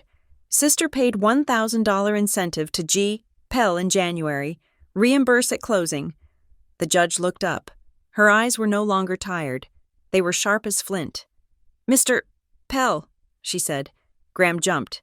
Yes, Your Honor. Please approach the stand. Graham walked forward. He looked like a man marching to the gallows.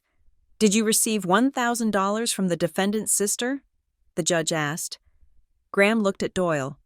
Doyle was staring at the table, refusing to make eye contact. Graham stammered. It was a gift. A gift, the judge said flatly. A gift listed as a reimbursement in a settlement structure for a refinancing deal? Graham started to sweat. I could see the sheen on his forehead. She offered it. Graham blurted out, Talia. She came to me. She said Lucy was unstable. She said she needed to be moved for her own good. She said if I helped get her out, she would cover the costs. The judge leaned forward. And what exactly did she pay you to do? She wanted me to post the notice, Graham whispered. She said if I put pressure on Lucy, she would fold. She said it would be easy. I felt a cold chill wash over me. Hearing him say it out loud was different than knowing it. It made it real. My sister had paid a stranger to terrorize me. Dana stood up again. Your Honor, we also have a voicemail from the defendant's sister, left on the defendant's phone, which corroborates the business motive. Play it, the judge ordered. Dana placed her phone on the microphone at the podium. She pressed play. Talia's voice filled the courtroom.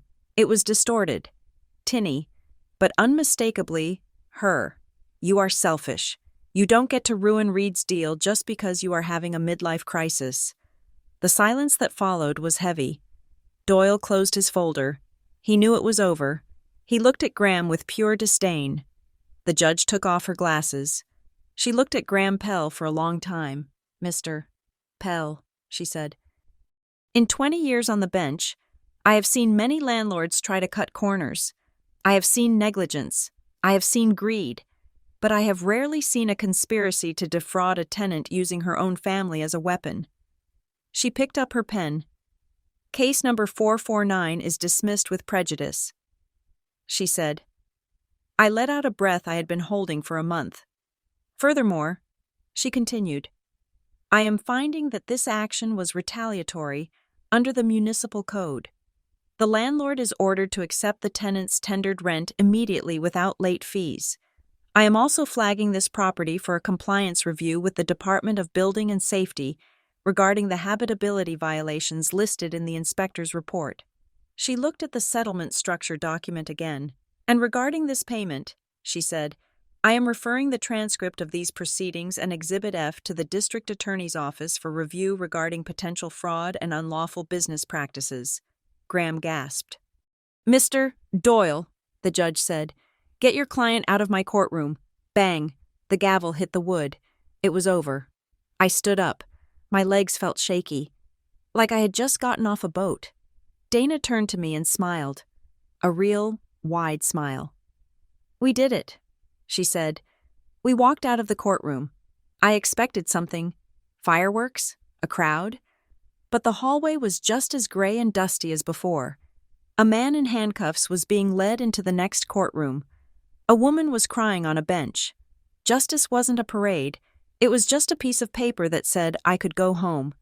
But near the exit, a small group was waiting. It was Sarah from the Tenant Resource Clinic, and Elliot, and the representative from the Harbor Line Tenants Network. Elliot stepped forward. He looked nervous but relieved. Jen texted me. He said, she was watching the online docket. Dismissed? Dismissed with prejudice, I said, and referred to the DA. Elliot let out a whoop. He actually hugged me. It was awkward and quick, but it felt solid. You did it, Lucy, he said. You actually beat them. The Harbor Line rep, a woman with a notebook, nodded at me. This is going to help everyone. She said, once the city sees the fraud referral, they are going to audit the whole building. The refinance is dead in the water. Reed's deal, dead. I walked out into the sunlight. It was a cold February day, but the sun felt good on my face. I checked my phone. 7 missed calls, all from Talia. And 3 texts. What happened? Graham isn't answering. Lucy, call me right now. I stared at the screen. I could picture her. She would be in her pristine kitchen, gripping her phone, watching her plans dissolve. She wasn't worried about me. She was worried about the district attorney. She was worried about Reed coming home and telling her that the easy fix had just become a criminal investigation. My phone rang again. It was her. I answered. I didn't say hello. I just listened. You little witch! Talia screamed. Her voice was unrecognizable. It was raw, ugly, stripped of all its polish. Do you have any idea what you have done?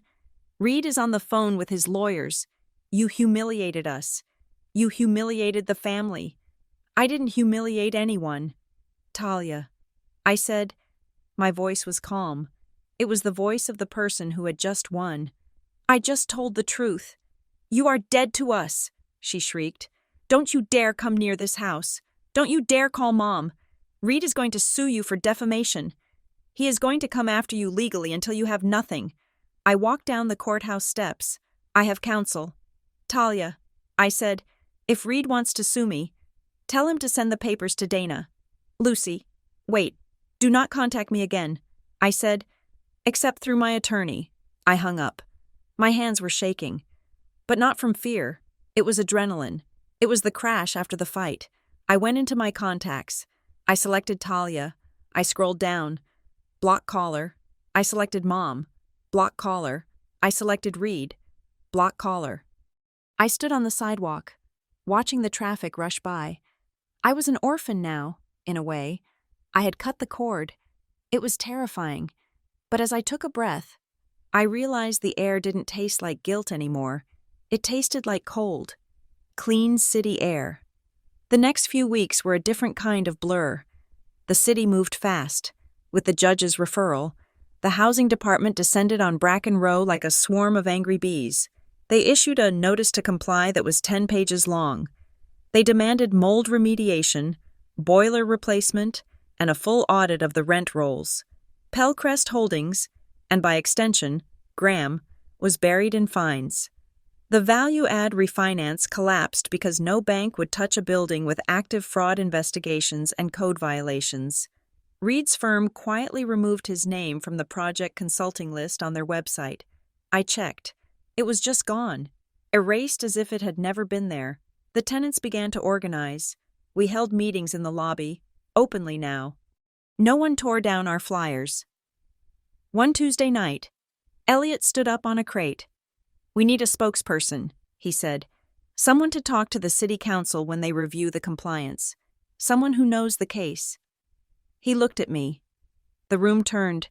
Mrs. Higgins, the young couple, the new guy from the first floor. They were all looking at me. I wanted to say no. I wanted to hide. Visibility was dangerous. Visibility was what had made Talia target me. But then I looked at Mrs. Higgins. She was holding a cane. Just like Mr. Henderson had. Mr. Henderson, who had left because he was scared.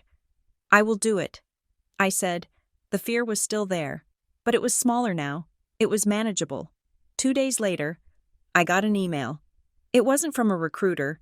It was from a man named Robert West, the owner of Westmere Supply Solutions. It was a small logistics firm, unglamorous, located in an industrial park near the airport.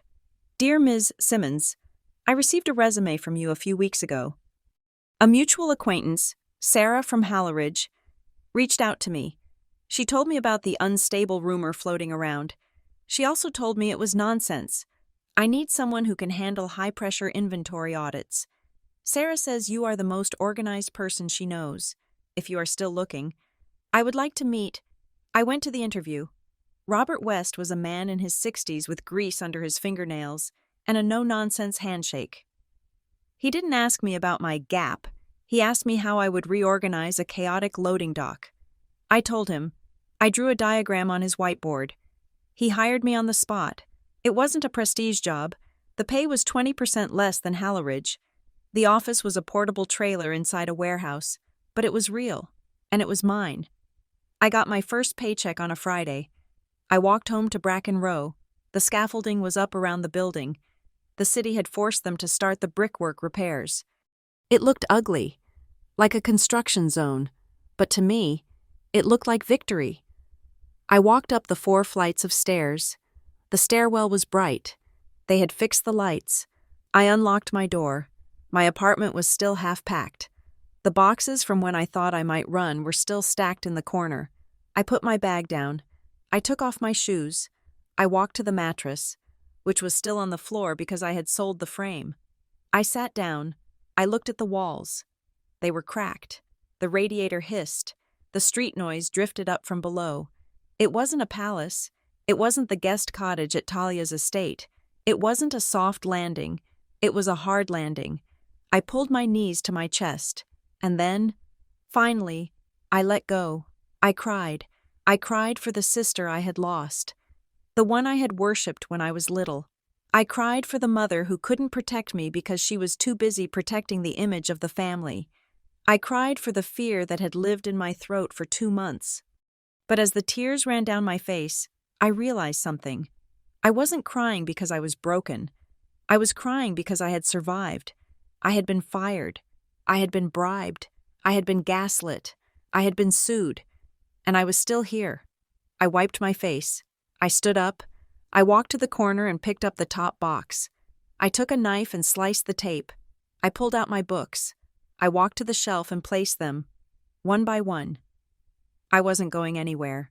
This was my home, and for the first time in my life, I knew exactly who I was. I was Lucy Simmons, and I was the one who stayed. Thank you for listening to this story. It has been a journey through betrayal, justice, and the hard-won strength of standing your ground. I hope Lucy's fight resonated with you. I would love to know where you are listening from today. Are you tuning in from a bustling city, a quiet town, or somewhere in between? Please leave a comment below sharing your location and your thoughts on how Lucy handled her sister's betrayal. If you enjoyed this story and want to hear more tales of justice and drama, please subscribe to Revenge Stories. Your support helps me continue to bring these characters to life. Thank you for your time. And until the next story, stay strong.